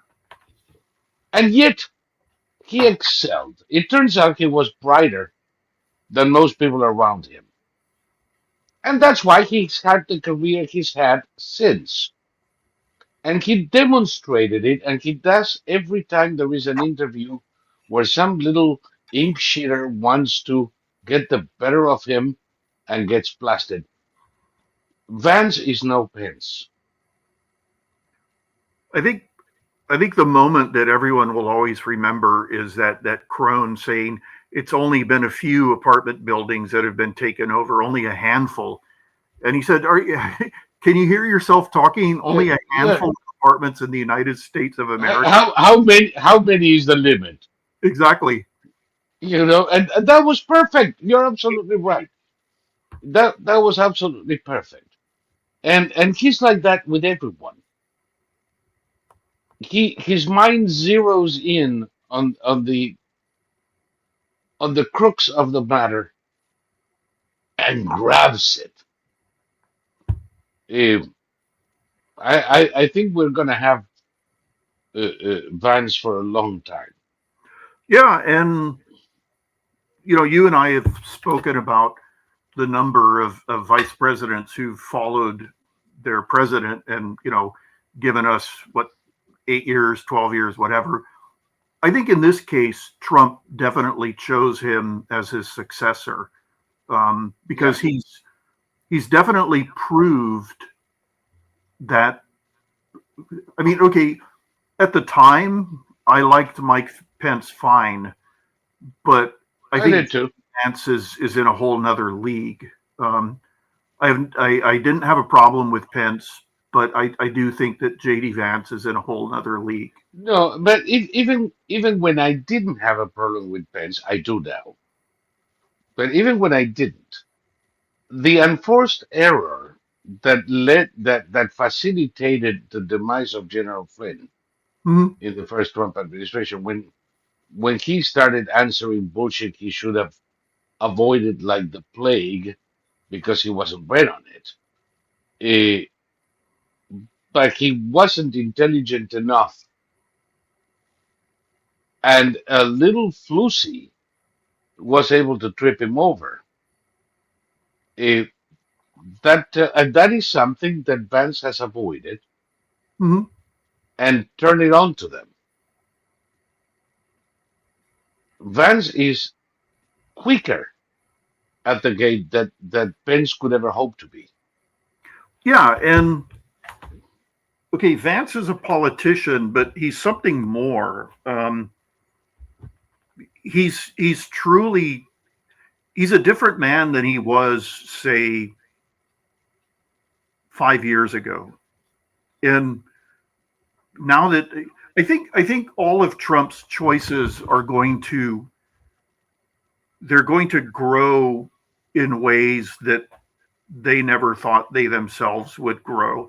Because I've noticed that all of them so far, especially RFK Jr., they've been very emotional when they were sworn in. And you they've shed the sort of politician veneer, and they're disruptors, and they're there to make a historic change, and I believe it's going to happen. Oh, we're well on the way. Yep. By the way, let me go back before we go too far. from the subject. Let me go back to one subject, then I'll make an appeal, and then we'll resume. Um, the subject is this: trans people in America. They are fucking nuts. They're crazies. They need psychiatric help, not doctors humoring them. You observed years ago how there was a violent streak to transgenderism that was translating into mass shootings and all kinds of violent behavior because these people were, to put it mildly, ill adapted to society. We now have a band of trans that is single handedly made the trans population in America the most freaking violent. As a percentage of the population, the number of crimes is rising exponentially. And this group, the Zizians, is a group of students from, well, you can guess, Seattle, who have organized themselves into a little technocratic, apocalyptic group of little shits who have been on a killing spree from California to Vermont, trying to establish their own little campground. And let me put it this way: it's not going to end well for them, but they're not done kidding. Okay? Yeah. This is, I'm showing you the pictures because they're worth 1,000 words, aren't they?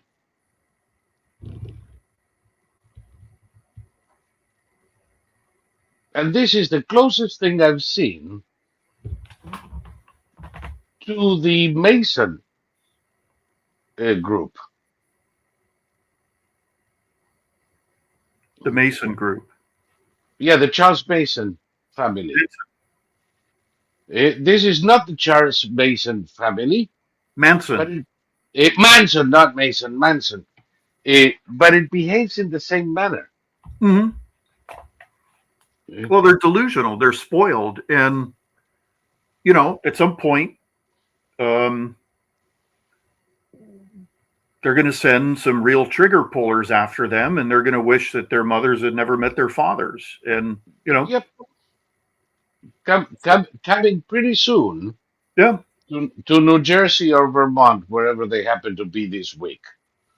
They made the last guy they killed was a border patrol agent who stopped them. They were scouting a location for their ranch in Vermont, and they were stopped by a border patrol. And one of them was a illegal German. Just for those who think that all the illegals are from Mexico, this was an illegal trans from Germany, and it ended up in a shootout with the illegal from Germany and the border patrol agent dead.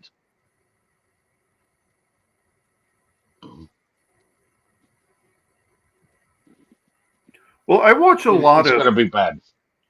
I watch a lot of police body cam video. Police officers are so well trained.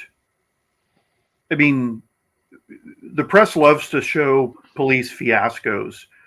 There are 380 million police encounters in this country per year. So, I mean, it's an astonishing number of police encounters. So there are about 1,000 people per year killed by the police. And of those 1,000, you will maybe get like 2 or 3 questionable cases, which of course the press preys upon. But when people draw down on the police, that's a losing factor. You're going to die because regardless of the police department, these people are like shockingly well trained. And when a cop shoots his weapon, generally he's going to shoot multiple times. I heard one of the legendary Florida Center sheriff. mass. I heard one of the legendary Florida sheriffs say, "We shoot you until you change your behavior," and it's like, yeah, that works. I like that. Stop breathing. Exactly. And Yes. for a transsexual from Germany to think that he could get into a shootout with an American cop and survive is it's very pitiful. It's very, again, everything comes down to childishness. The left is defined by childishness. Well, remember that these little shits were raised in Seattle. Yeah, of Were course. spoiled little brats who never saw a real police officer like the one you just described, who really think they can get away with anything, where their parents, their community, their doctors uh, fed their delusions from an Absolutely. early age. So right now, there are a bunch of psychotic assholes uh, pretending to be women, stomping around the country with a violent streak the size of Texas, like these other asshats. Because this is not the first time it happens. You remember, of course, the one with that shot the school kids in Tennessee. Right. And what was remarkable about that case, what? Oh, this is another one. The Tenacious Unicorn Ranch.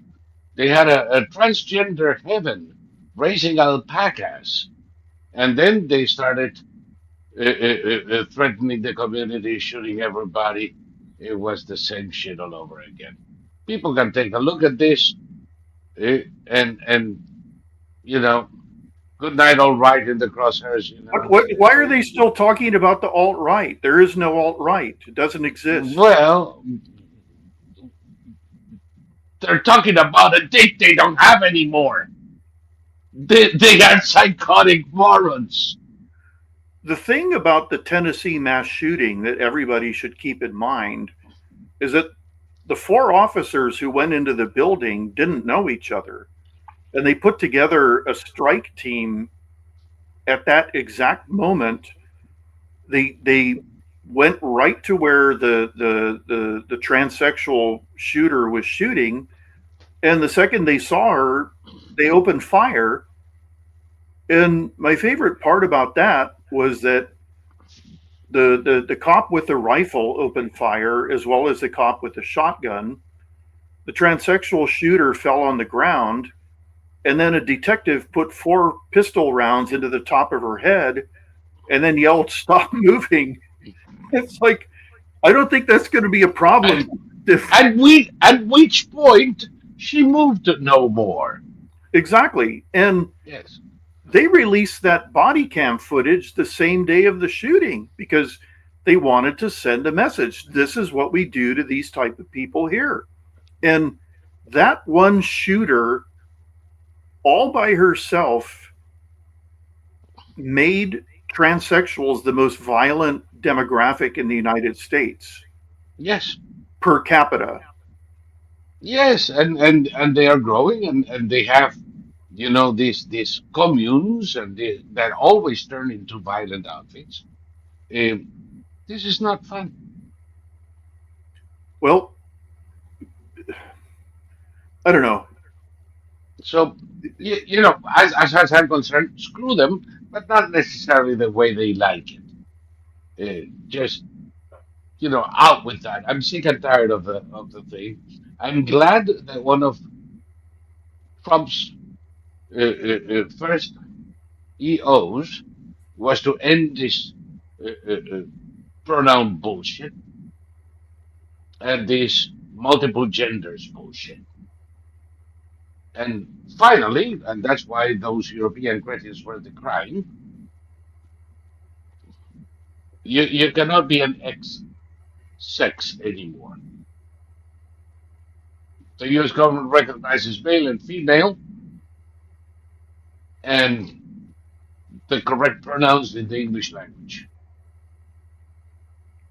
Well, for the life of me, I'll never understand the pronoun situation because, for the most You part, don't use them. Nobody uses your pronoun in your presence. No, So why the fuck would you care how people refer to you when you're not around to hear it? because you are a narcissistic, delusional little shit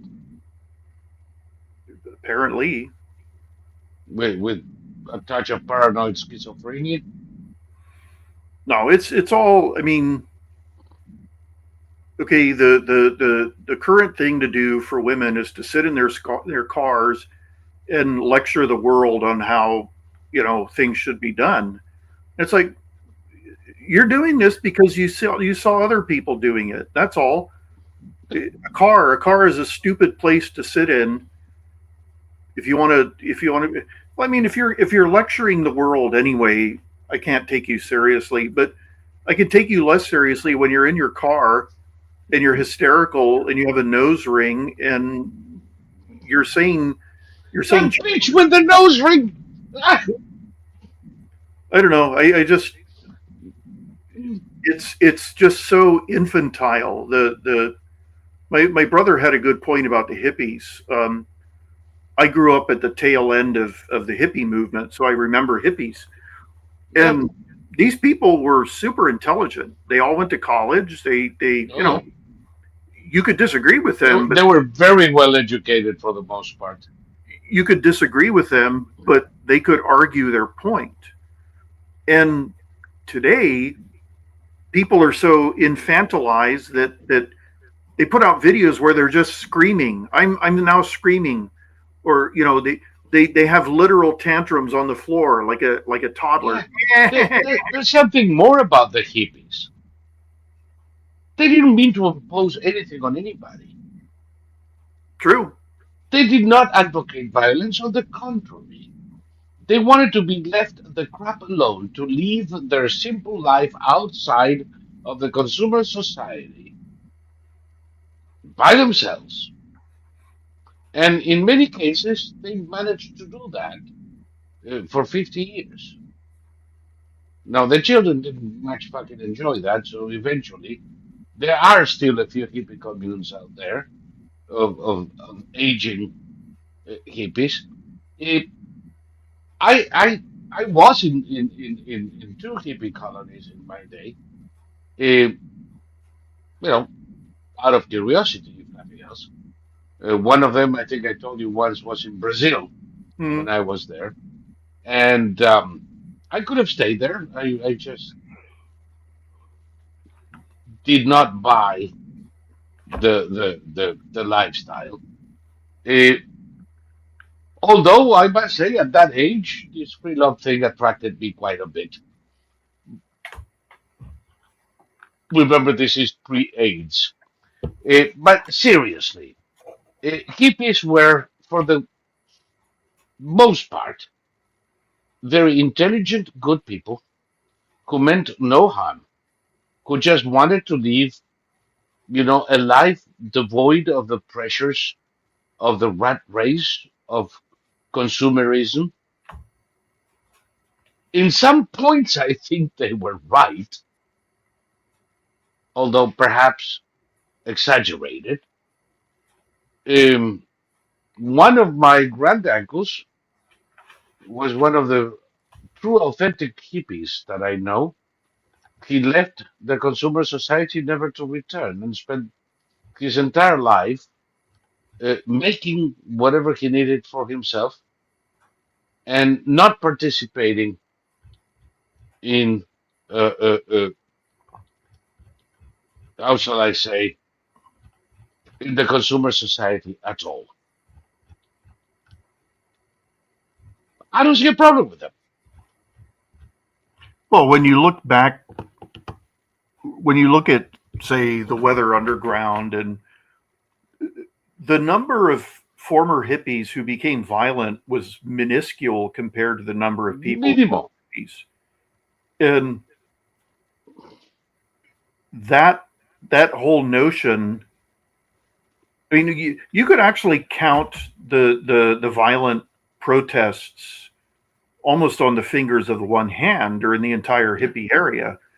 And nowadays, any kind of leftist protest is going to be violent, and it doesn't matter who the victims are. If they're protesting, I'll never forget. I saw a video of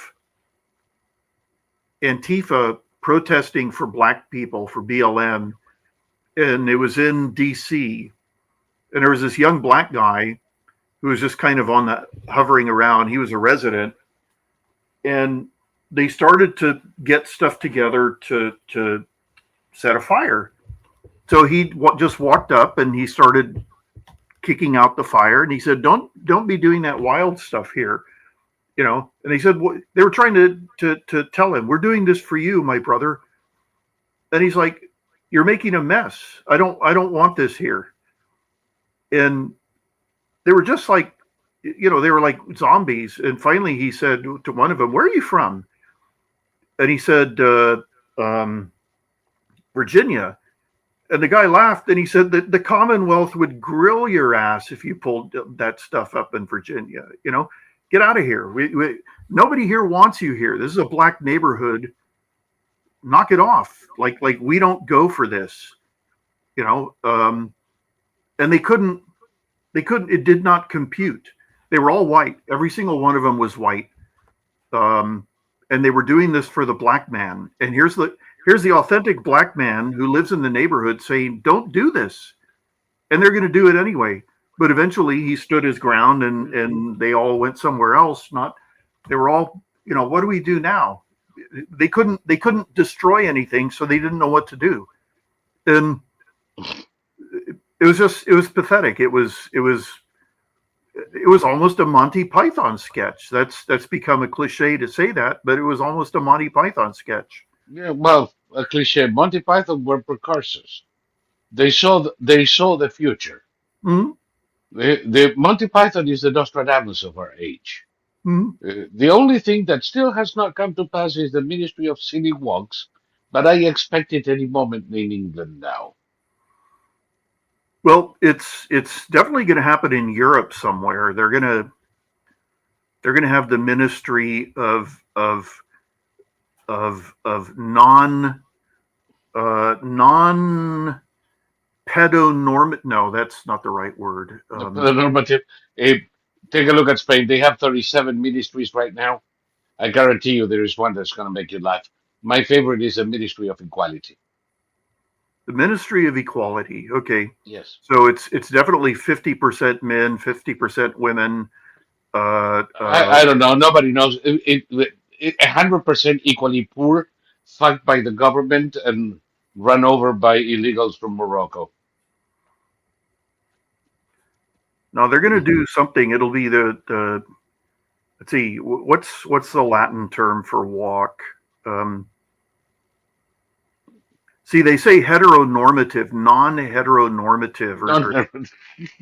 So they're going to come up with some term to describe a way of walking that isn't normative. Yes. And so everyone will be walking. It'll basically be, for all intents and purposes, they won't call it silly walks. They'll call it non-normative walks. And yes, so you'll have people doing everything it's infantile, and it's all about drawing attention to yourself. And it's boring. These are the most boring people you've ever heard in your life. No, our chat is not boring, people, and every one of you in X and you boob who wants to participate in the chat, the links are provided. This gets real nice. It's gonna be, says Emery, the Ministry of Silly Walks and Fruits that begin with an H. Yep. Right? I remember that one. And yes. Oop. Oh, and oop. Aren't we wonderful? And oop. And the last thing before we leave the hippies, Kelly says here, and I believe she's absolutely correct. The Weather Underground was hated by the hippies. Actually, the hippies hated all of the violent revolutionary organizations. They were pacifists. Mhm. And the EPs ruined everything along with the Manson family horror show. Uh, See, the Mansons were called by the press hippies, but but they they weren't. weren't. They weren't. They were cultists. They were violent, racist cultists. Here's what people forget about the Manson cult. It was virulently racist. They hated black people, and Yes. they're presented as these flower children, but they hated black people. No.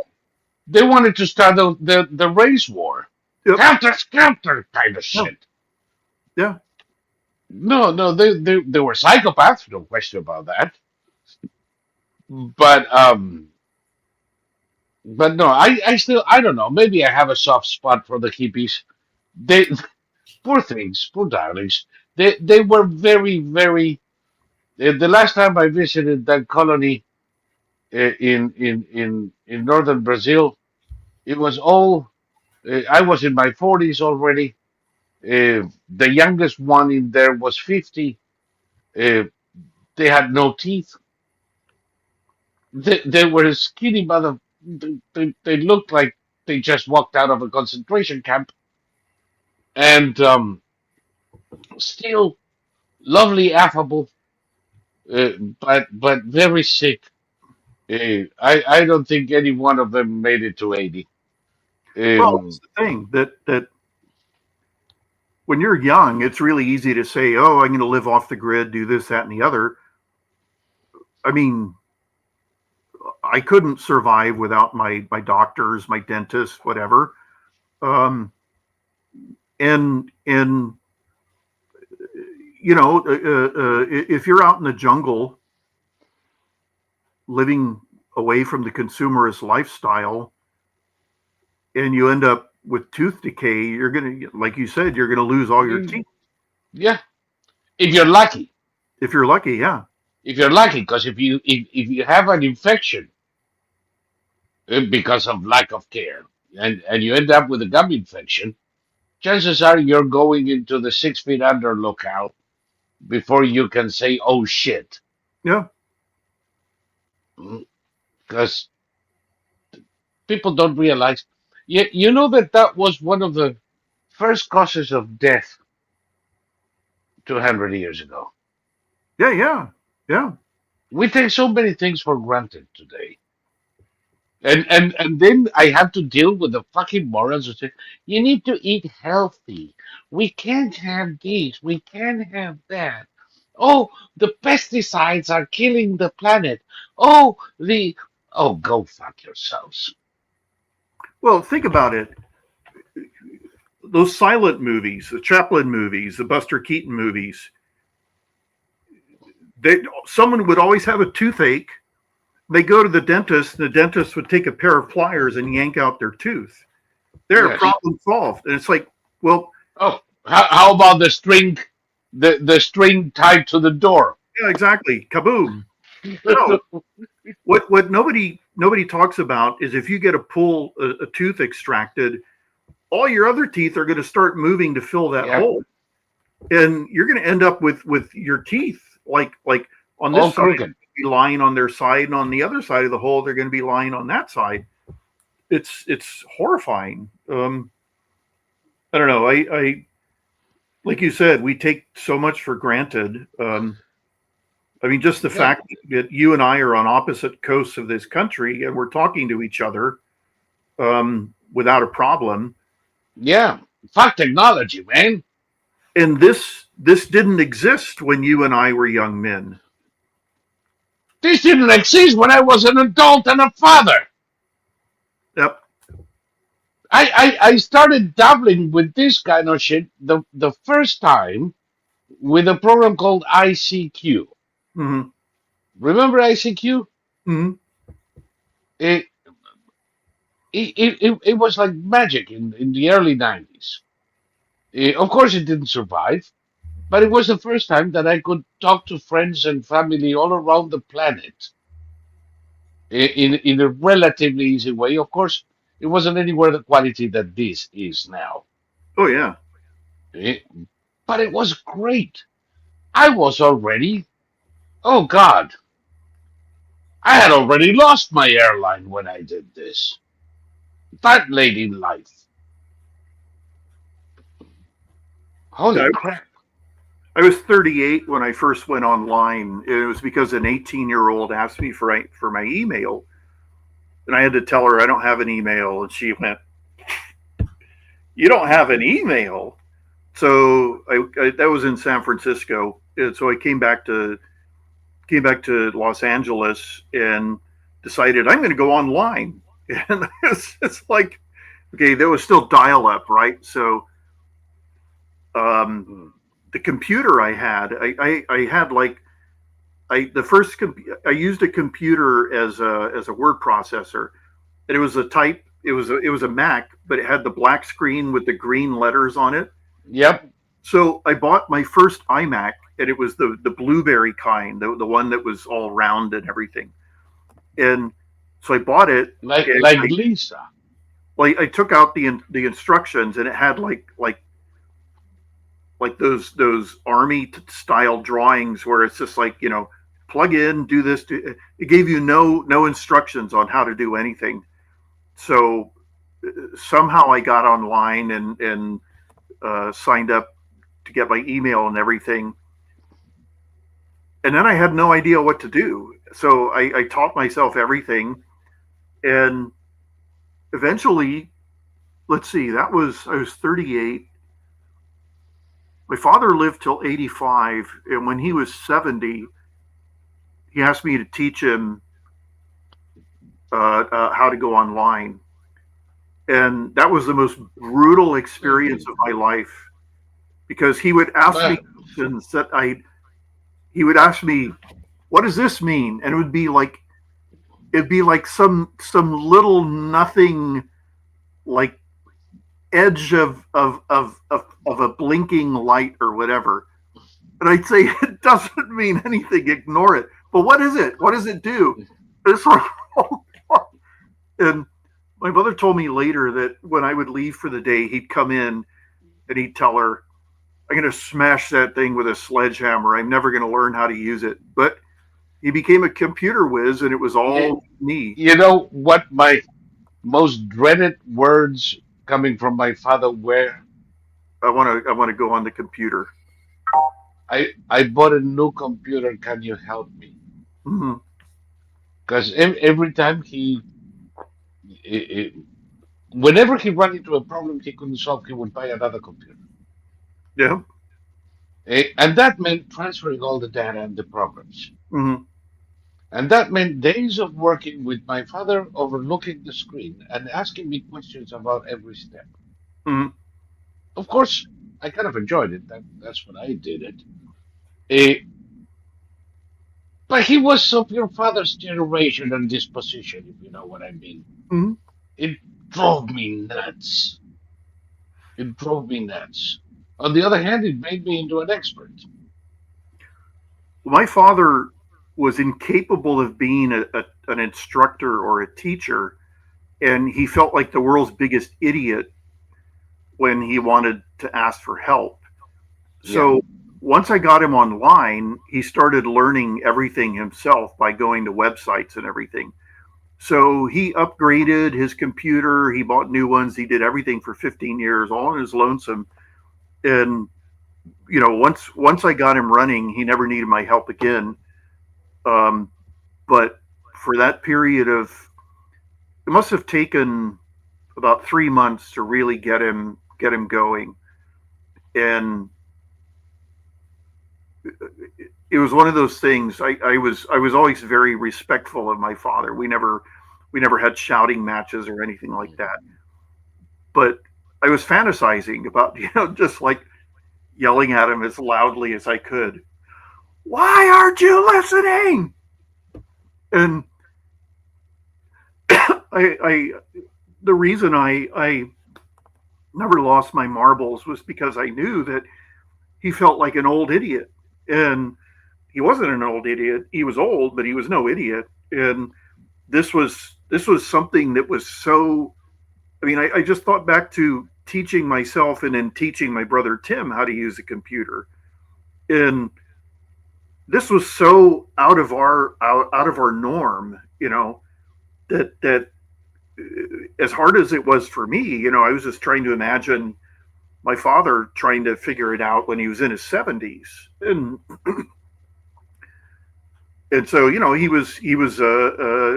honestly was embarrassed. He felt helpless and pathetic at first, and so that wasn't a problem, but um, he found it very hard to listen. So that wasn't fun times. Luckily, my mother had no interest in the computer, and she wouldn't even use typewriters. My mother wrote longhand for her entire 85 years, and she left about 3.5 tons of longhand writing that we had to go through to figure out what it was. But she wouldn't even use a typewriter. She would write business letters in longhand. It's just like, You, oh, we got everybody talking about the first computers. Mine was a Texas Instrument 32. yeah, and it costs like what, $8,000 or something. No, no, no, not that much. This was, I mean, in today's money, probably a couple of thousand. But of course, you then needed to buy the monitor. My first hard drive was for a Macintosh 512, Mm-hmm. and that hard drive was 20 mega. Yeah, yeah, yep, yep, yep. 20 mega. It was an enormous amount of stuff that would allow me to run programs without switching disks all the time. And that stupid hard drive was $2,000 in 1984. In 2000 bucks in 1984. Let me see. On the same year, I bought a brand new Subaru, my last brand new car, because I got a good deal for it, for 7 grand. 7 grand for the latest model Subaru versus 2 grand for the 20 mega hard drive, and I paid 3 grand for the laser printer. Well, back in the 50s, when they had like these supercomputers that were the size of buildings, it's like those things had no memory at all. they had they had zero memory, and the I have to get a new cell phone pretty soon now. It's an iPhone. I use iPhone, and like, I'm sorry to hear that. My commiseration and sympathy, my friend. oh, I use Mac and I use iPhone. I've tried PCs. I'm a Mac guy through and through, and an iPhone guy through and through. Mm. Um, you know, the camera on the new iPhone. I mean, it's astonishing. It's like a professional quality camera in a cell phone. Um, you could. There have been people who have filmed. They've made movies with their iPhones, Yes. and they're Well, perfect. the same thing. The same thing with non Apple phones. I have Samsung. Mine is already like 5 years old, but I still have a camera that is amazing with a 10x zoom. Mm-hmm, My wife just got her new phone, 30x zoom. mm-hmm, I can get pimples on the moon. mm-hmm, It's insane. And the quality, the image quality, I can stream in 8K with my phone. mm-hmm. Can you imagine what we're talking about? Sometimes when I'm traveling, particularly when I'm on cruises and all that jazz, I'm doing all the streaming here, including in this program, with a phone. Hmm. God, I feel like Dick Tracy. Yeah, no, it's. I thought when everybody always they always sing the death knell of some old technology, and it never quite happens. Like there are still LPs and LP players, for sale. There's still a market for LPs. Because audiophiles say there's a real difference between LPs and CDs or whatever or digital files. Um, I buy, if I like a movie, I buy a DVD copy of it, and I hear people tell me, "Oh, that's so old school." I like the visuals of Yes, DVD in its case with the name of the movie. I like that. I, I It's like do too. I have a several thousand volume collection of books, and I like books. I like the Um, looks of them. I don't, not Yeah, at all. Remember when I showed you my house walking around with the computer, yeah, and in every room I have it like this, yeah. wall to wall libraries, and you have no idea what I have in the basement. It's insane. I need a bigger house because I need more library space. Sure. No, Isn't that crazy? they're good decorations. They look good. I like them. They remind me every time I look at them. They remind me when I bought them, Hmm. when I read them, who was with me. Hmm. Uh, some books, I bought at an airport so I could read while I waited for the plane. Some I got from school, some on vacation, and the library is a reflection of your life. Hmm. And of course, I have all kinds of knickknacks around them. Hmm.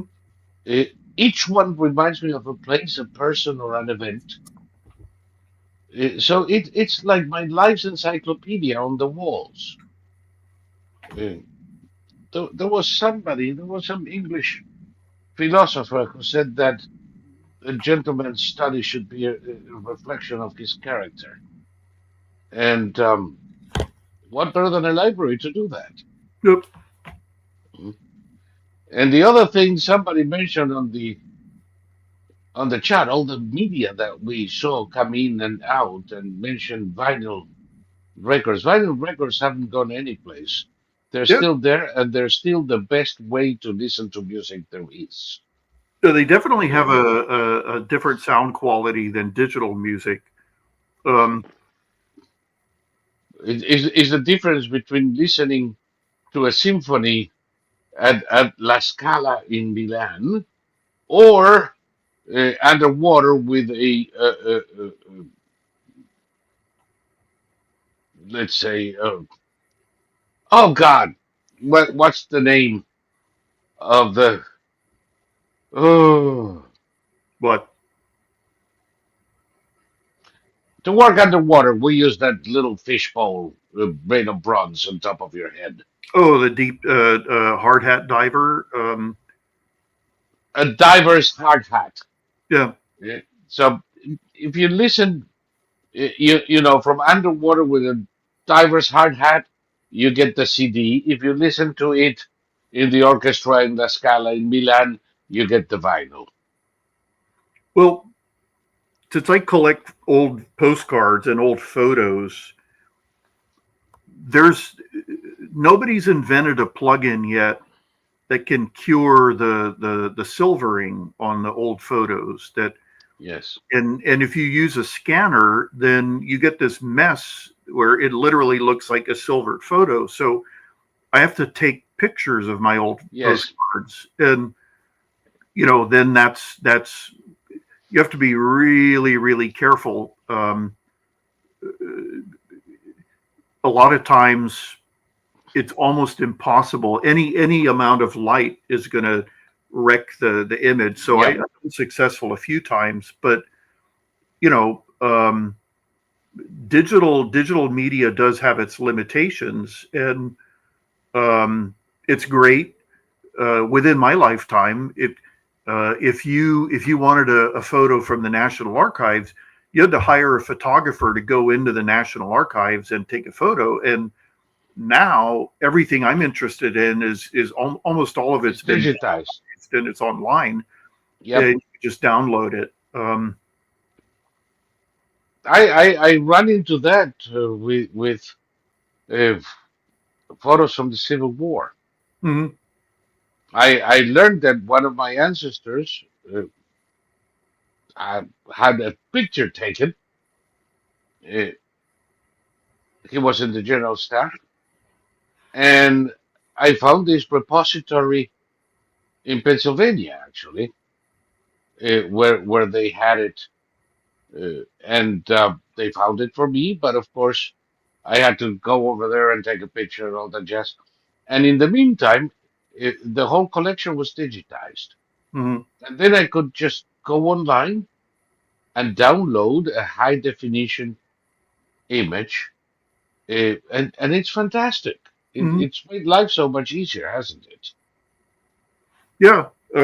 Something like Google Books, where Oh God, they have copies of everything. everything. And my It mother is, was, I believe that it is the largest library in the whole world right now. yeah, and it's magnificent. I found stuff on Google Books that I've not been able to find anywhere else. And Oh, when you research a subject and you do a combination of Boolean search in Google Books, you're gonna start getting stuff oh yeah, that would have taken you years to find, and tons of librarians to help you to finally find this 1700s book with the information you're looking for. well, it's And, really and here funny. you have it in seconds. It's funny because I went through this period. I can't remember why, but I was watching all these conspiracy theory videos. This was a few years ago. I can't remember why, um, but everyone said the same thing, that the term conspiracy theory was invented by the CIA to discredit people. So I looked up the term conspiracy theory and I found the book where it first appeared in print, which was an American psychiatric journal from the year 1877. So the term conspiracy theory first appeared in 1877. It had nothing to do with the CIA. It appeared a good century before the CIA even came into existence, and almost a century. And that's the sort of thing. It took me 3 seconds to disprove what all these people were barking out. And that's one of the great things about the internet, is that you can always, if somebody's arguing something, or if in bad faith, or if they're just repeating like little parrots what they heard somebody else say, you can just look it up in 3 seconds and find whether they're right or wrong. And you know, because I'd never heard that idea that the CIA invented the term conspiracy theory, but I knew that it No, had to be wrong. yes, of course, and I know exactly what you're talking about because I found that same thing years ago. And yeah, it is in the 1870s, and that's not even the earliest. This is the first time it appeared in print, but the Yeah, term itself was already the is term itself already had been going around for a while. yeah. Mhm. No, So it was in reference to this guy. There's a certain what do you call it? There's a certain psychotic disorder where people invent these incredible machines. It's very specific, and they believe they're being tortured by these machines. And the guy that was being referred to in the 1877 reference he was being tortured by a machine that created noxious gases, and he drew a schematic of it, and it was like, straight out of hell. And it had to do, there were bellows, and it was sucking up gases from the Thames River, and all this stuff. And uh, every night in his room, as he tried to sleep, this huge machine was pumping poison gas into his room. And it's a very specific psychotic disorder, that for whatever reason people come up with these machines that are haunting them and tormenting them. And I was amazed at how spot on psychiatry was in the year 1877. Um, Yeah. But by the way, I found here the first time in print, Thomas, was actually in the New York Times in 1863. oh, really? Okay, Yeah, so that's a later discovery. that's a later discovery in the Oxford collection of on conspiracy theory. Um, one of the articles, the term conspiracy theory back to the 1870s. It's not blah, blah, blah, blah, blah, blah. Hold on. Uh, there are other similar things, murder theory in 1867, but the first time that conspiracy theory is used was, let me see, oh, January 4th, 1863, referring to an explanation for why England supported the Confederacy during the Civil War. Hmm. And it became quite popular after Garfield's shooting in 1881. How about that? It, Yeah, but of course, it was the CIA. It's the Mockingbird. Which, yeah, that's right. Project goodness. Mockingbird. It's still working to this moment. No, it isn't. Yes. Yeah, it's mocking you. You are the bird, not you, the guy who comes out with that stupid thing. Um, before we start to wrap up, let me do my appeal. I always have to do it. There are about 1,100 people watching this very moment. It's gonna probably double by tomorrow noon. So, folks, you're watching us every week. You seem to like what we do here. Hopefully, we have as much fun. You have as much fun as we do.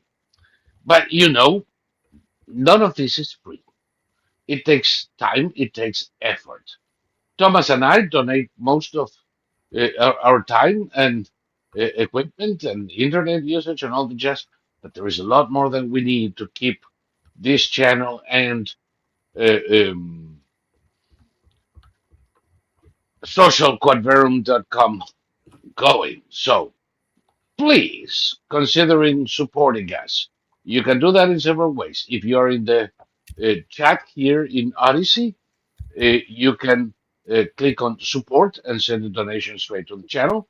You can click on the donate sign and send a donation to the chat. You can click on join and become a member of the channel.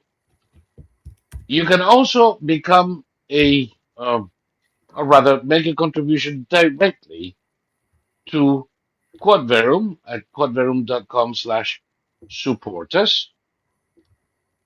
Uh, God forbid, maybe even join the conversation in the forum. And you can also, let me see, I have it here. Yeah, you can also subscribe at my timeline. Thomas's timeline still does not uh, qualify for that. It will eventually.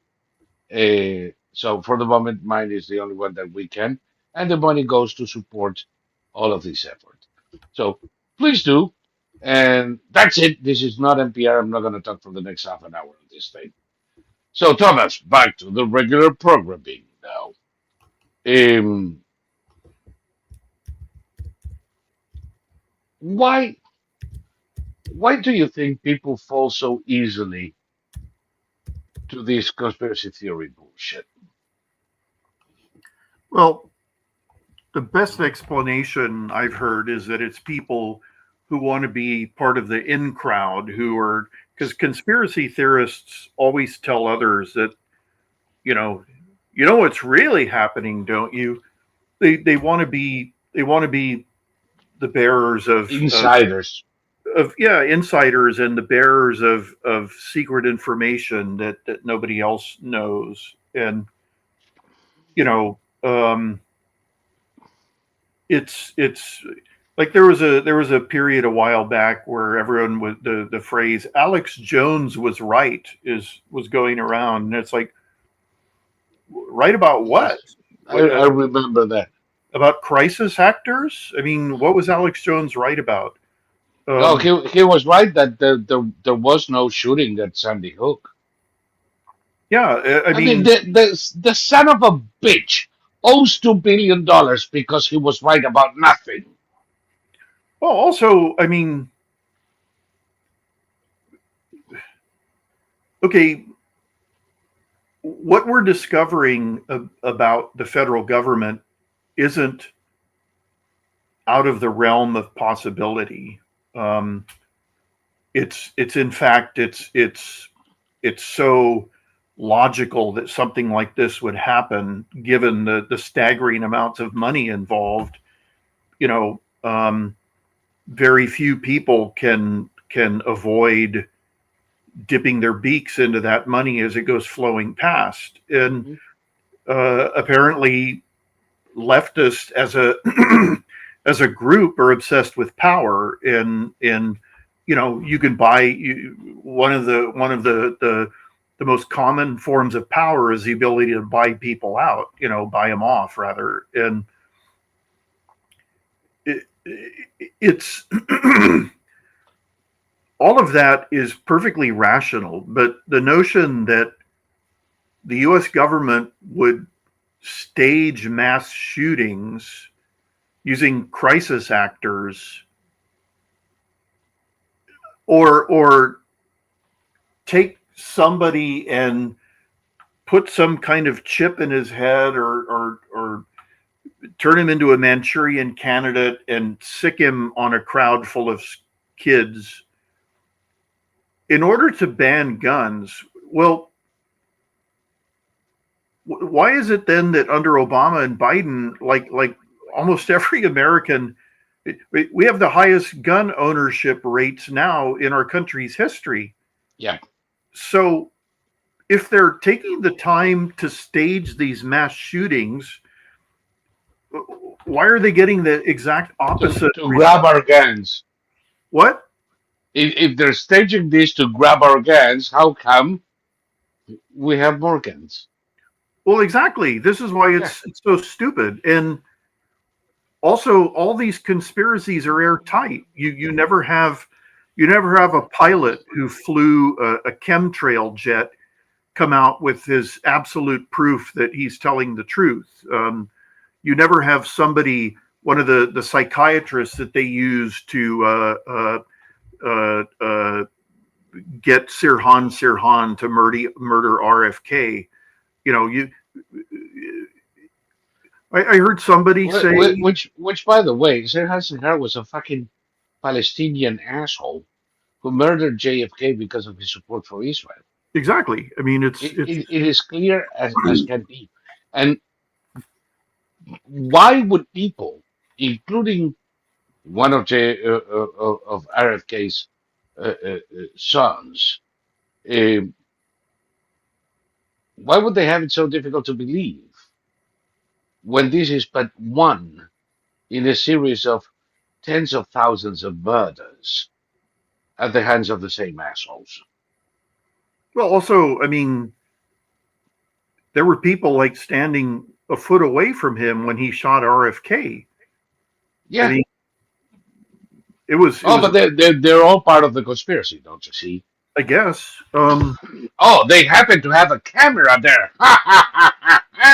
I heard somebody, I don't know if it was Pam Bondi or the this press secretary, somebody talking about the JFK assassination, and Yeah, she said that she thought there were two gunmen. And I thought there were seven. what's that? I thought there were seven. Well, the 1977 Select Committee on Assassinations concluded that they thought there was more than one gunman, and they concluded it based on a recording that came through a motorcycle cop's microphone that was left open, and some audio file said he isolated more shots than were fired on the Zapruder film. But then that itself that was 1977. That was debunked. That's been debunked. So, I don't begrudge people their ideas that this, that, or the other happened, but if we're going to make our claims, we need evidence. I suppose that you can say, I think there were two assassins, but if you say there were two assassins, then that's when you need to provide me evidence. And personally, I think it was just Lee Harvey Oswald. He had the ability to do it. He had the weaponry to do it. He had the time to do it, and he was crazy. He didn't know if he was a communist or if he was an American or if he was a Cuban. And he was what the hell was he? 24 years old when he died. 26. About. Yeah. So he was I don't remember exactly, but he was under 30 for sure. He was in his 20s. And in that time, he had gone to Russia, resigned his American citizenship, which apparently he didn't even do that well. So he still had it to come back.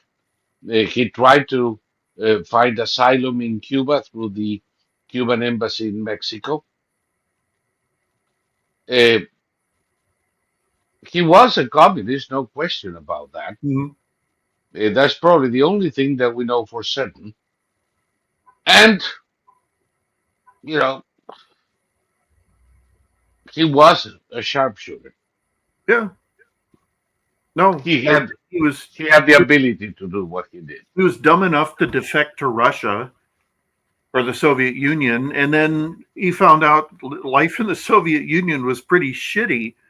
So then he undefected, and by this time the Soviets knew that he had zero publicity value and he was crazy. So they said, "Yeah, you can have him back. We don't care." And take his crazy wife with him. Yeah.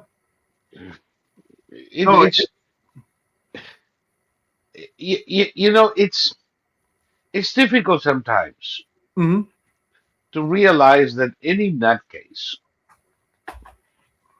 can get within shooting distance of a president in this country. It's true. We saw it happen to the current president. Yes, and with just about all of them, sometimes the nutcase succeeds. More often than not, it doesn't. Nearly every president since Kennedy has been the subject of an attack. Some were wounded. It's only by the grace of God that we didn't have 2 or 3 dead, including Reagan. Can you imagine Ronald Reagan? He could have died in 1981 because a crazy motherfucker wanted to impress a lesbian actress. Yeah, and he almost did. He almost died. People to this day don't know how close he was. Yep. To death, that is. Yep. So, what is the alternative, though? The alternative would be a virtual police state, which our politicians completely segregated from civilian life, living in some kind of forbidden city. The openness of American society means that this is an ever present risk. And we have to understand it and live with it and not over anguish with it. Well, look at Japan. Japan has the strictest gun laws in the world, and Shinzo Abe was assassinated by a guy with a homemade shotgun. And Abe was surrounded by security, Yeah. but the nutcase managed to do it anyway. Yep. Yep. And you know, is the somebody says medical care was better back then? Bullshit. Medical care has never been better than today. Yeah, Just I so you mean, know it. my brother had a Um, surgery. He had cutting edge surgery done to fix his gastroesophageal yep. reflex disease, and it's already obsolete. It's been replaced by something else, and that was about 20 years ago. 20 years ago is when. Um, It was brand new, cutting edge, and it's already been replaced. yeah. Somebody says Trump just opened the White House to tours again. Wonderful. You have no idea how peeved I was that they were suspended. Um, Well, also he's not going to be anywhere near him. Listen, the tours in the White House don't go anywhere near the president anyway. Yeah, exactly. They never did. Except that I told you when used to take groups over there, President Reagan would sometimes come and meet us, and that was cool. Uh, but the very, how shall I say, unscheduled, haphazard nature of those encounters made it almost impossible for anybody to plan for it. So even when you do have contact trace, then you have to go through metal detectors and X-ray machines. There's no way anybody can do anything to the president. There are other places in Washington that worry me a crap load more, but I'm not going to mention what they are. I'll discuss it with you later. Um, we have. Let me do some things that are going to become pretty unpopular pretty soon, because I still think that RFK Jr. is in that case. And though I do agree, perhaps for different reasons, but bottom line is I do agree that we shouldn't have advertisements of prescription medication to the general public. I don't believe that the general public, by and large, has the knowledge needed to understand what the crap they're looking at. In these ads, they say, ask your doctor about Wizgola, and they don't tell you what Wizgola is. They just say, ask your doctor. Yeah, So and they're advertising something that you don't even know what it does, but you're being told to go ask your doctor for it, and he'll say, right. oh well, you need to be You want it, I'll give it to you. oh, Um, so I totally agree. If we don't allow, by the way, I think that we shouldn't have advertisement for attorneys, for what? for lawyers, Hmm. which for most of history we didn't. Recently, that was allowed, uh, but it is the same thing. We shouldn't have lawyers fishing for customers for class action lawsuits. It's not something that we should feed. It's a disease of the system. So if you need an attorney, ask people around, get a recommendation, and go find an attorney. Don't be bait for ambulance chasers. It's the second thing. So I do agree with ending with medical, or rather prescription medication advertising. But the rest of the crap that's gonna come our way from that corner, I frankly don't like nor trust. I'm sick and tired of all kinds of nutcases coming up with perfect diets, or we need to eat more veggies. What am I, a fucking rabbit? or less red meats, uh, but then red meats are healthier for you. I don't know, and I don't care, and I don't want the government in there. I want this to be a question decided by each and every one of us. If you want in consultation with a nutritionist, if you have one, or your father confessor, I don't give a shit. I just don't want the government telling you what to eat because they never get it right.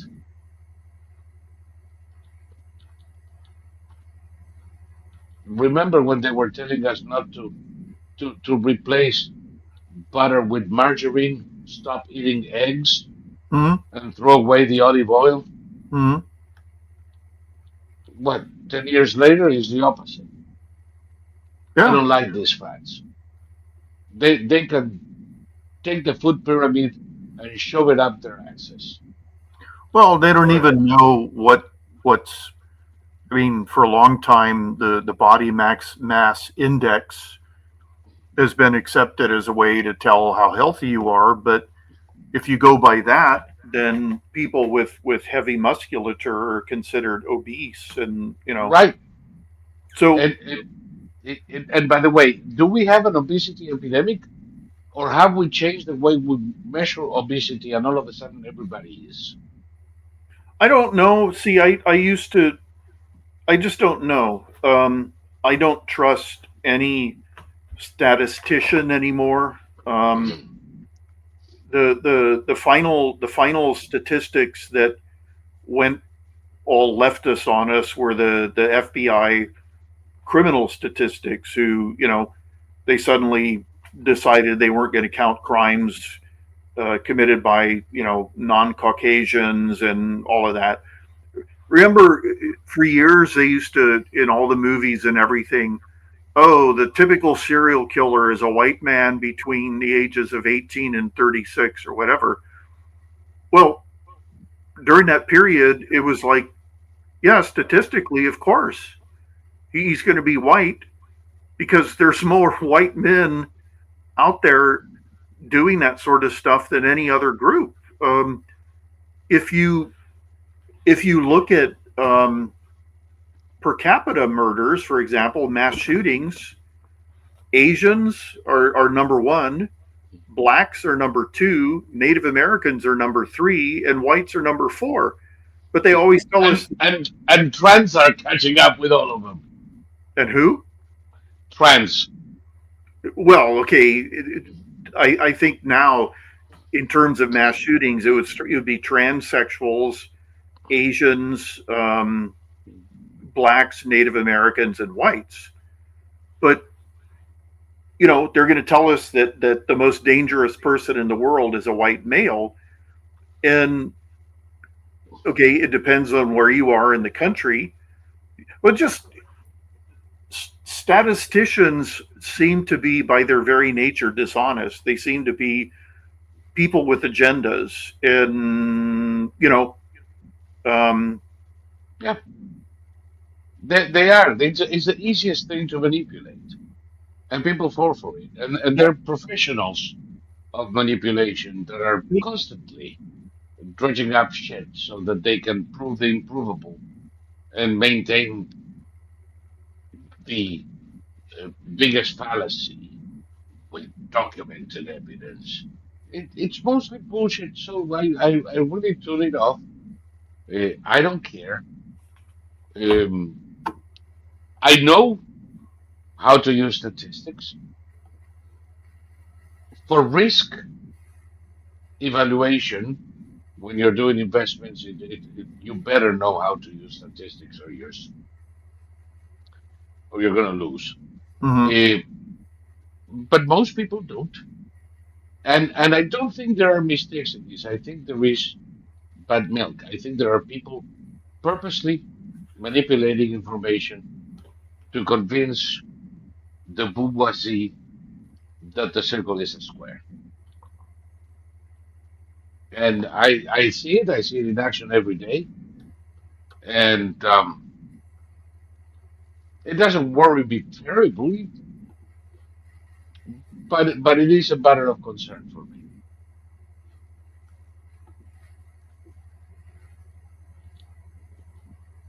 Yeah, I don't know.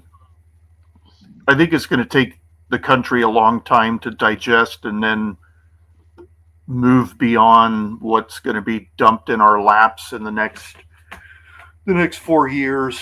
So, like Carville said, that he had he had no idea how to fight Trump, and it's like, well, you No. can't, you just give up. I mean, he's 80 years old himself. He had a nice long run. He needs to just shut up and retire. I think his wife retired. Carlos? No, what the hell? James Carville. He was Yeah. married to a Republican. Yes. She retired years ago. Yeah. So And he's kind of semi-retired. yeah, They pull him out for comment every now and then, but he's not running campaigns anymore. That was the honest couple in Washington sure. by a long shot. By a long shot. Um, Mary Madeline. Mary Madeline. Yeah. Oh God! Now I have two or three people telling me the same thing. Anyway, but and by the way, did you notice how she completely disappeared 20 years ago and is never quoted or never mentioned? Yep. Um, he they still do because he's so confrontational Yeah. that he's guaranteed to get ratings. Also, now he's dropping f bombs everywhere and Oh yeah, making fun of the Zoomer staff members that people keep hiring and you oh know. yeah, and he's right too. Oh sure.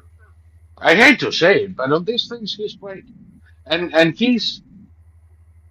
you see, he's a diehard Democrat, and he is seething that the leftist mob, the squad, and the Democratic Socialists have essentially killed the party. Mm-hmm. And he knows it, and he is furious about it. And I should say that it doesn't give me great pleasure to see a person furious, but it gives me great pleasure why he's furious. Because I Mm-hmm. happen to agree. The Democratic Socialists have killed the Democratic Party. And Well, now, if we do the right thing, they'll never bother us again. yeah, I don't feel bad for Carville because he excused a lot of horrendous things Oh, in God. the name of power and his party and all of that. And um, He was a Clinton man, period, end of story. yeah, and everybody on the Clinton team knew what Bill was and what his little hungers were, his appetites. So um, I don't know. Yep, no sympathy for them either. Gonzalo, X number of black men are shot by cops every year. Cops bad! No one can tell me how many of those shoots were unjustified. To them, all shootings are unjustified. Fools. Yeah, not only that, shit of more white men are shot by cops every year, Well, proportionately.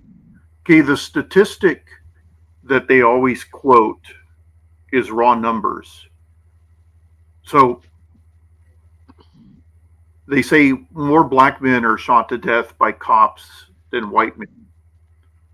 What they don't tell you is how many times, on what account, on what meeting with the police officer was this guy shot. And if you look at it that way, the it's your first meeting with the cop. Black American men have far more interactions with cops than white American men. White American men are killed by cops on their first encounter at a far greater rate than Black American men. Black American men are killed by cops at such a high rate because they have a massive number of encounters with cops. There are very rarely do you have a black guy who has only one encounter with a cop. They have multiple encounters with cops, and you've seen the body camera footage. A hell of a lot of times they put up a fight, they run, they pull a gun, they do all of that. In the case of white people, it's much more dangerous to be a white man during your first encounter with a cop than it is to be a black man during your first encounter with a cop. And that's how people mess with statistics. They throw out this figure and they don't, even the people who are throwing out this figure are not smart enough to know that. It's like saying the United States has the highest infant mortality rate of any developed nation. You know why that is? The number one cause, Mexifornia. the number one cause of infant mortality is teenage pregnancy. Yeah. And the majority of teenage pregnancies in this country occur among illegal aliens. So the illegal aliens have jacked up these numbers to the point where we stick out like a sore thumb. But it has nothing to Of do. course we do. Has We, nothing. we have had more illegal aliens every year than the rest of the world combined. Of course. So of course that's going to skew the rate. Yep. But they won't tell you that when they spew out that number. No, no, the same thing in education. Mm-hmm. Oh, but the kids in Finland are better at math in the eighth grade than the kids in the U.S. The kids in the U.S. are averaged with all of the special needs kids, from Down syndrome to severe retardation. And in Finland, they have separate schools for those kids.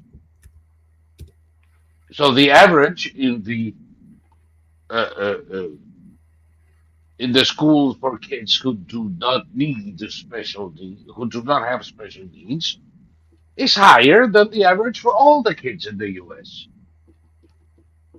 I wonder what would happen if we did this similar depuration of the list, so to speak. Our level of education is no worse than that of any country in Europe. I don't care what they say. There's no Well, proof of that.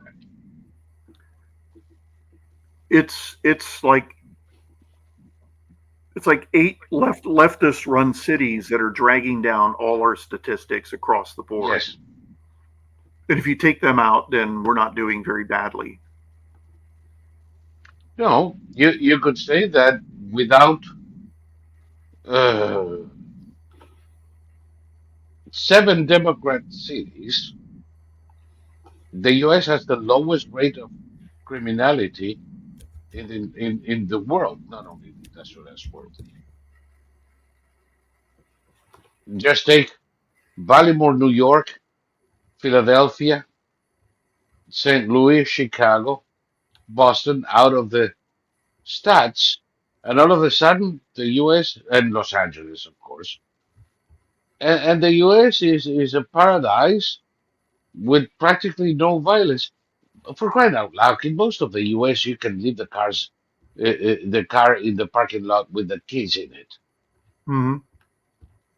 In most of the U.S., people don't lock their houses today. I don't know many places where you can do that in the world. And we do this with practically no police presence. Well, you In can't. most of the country, you're at least 15 miles from a cop. Mm-hmm. So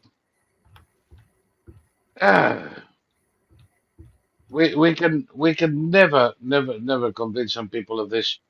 But I'm certain that you are absolutely correct, and that barring a few democratic controlled cities, Uh, there is no violence in this country.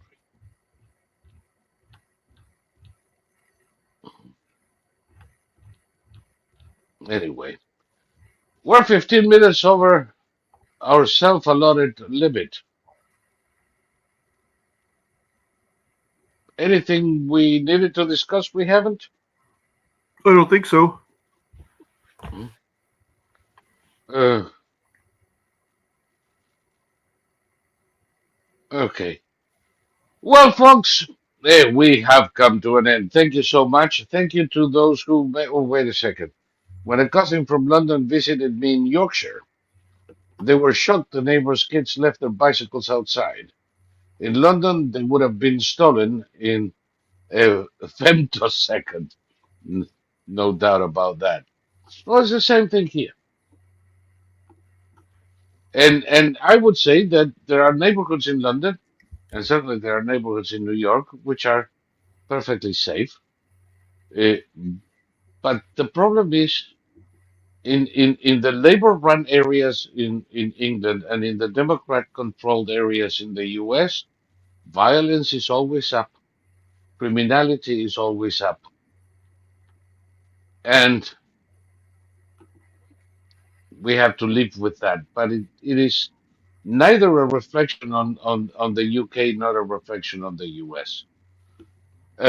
Anyway, that was the last one I check. Let me stay on track here. Um, Thank you to everybody who contributed to this show. Thank you to all who will once we go on demand. Thank you to all who watched. It's been a pleasure, if always constrained by time. And hopefully, we'll see you next week for another beer blather. Uh, oh my God, it's going to be 260th. Uh, Tomorrow, we're going to have another hot meet at 10:30 p.m., but you have to come to Odyssey for that one. So if you haven't yet, click on the link and subscribe to the channel. That is for free, and you will be able to come and join us. And having no more to say, Thomas, do you have a last word for us tonight? Crotchet. Crotchet! Oh, I love that one. Yeah, you're not referring. Well, no, I'll tell you later. Thank you, my friend. Good night. Actually, I'll double up on you. Good night.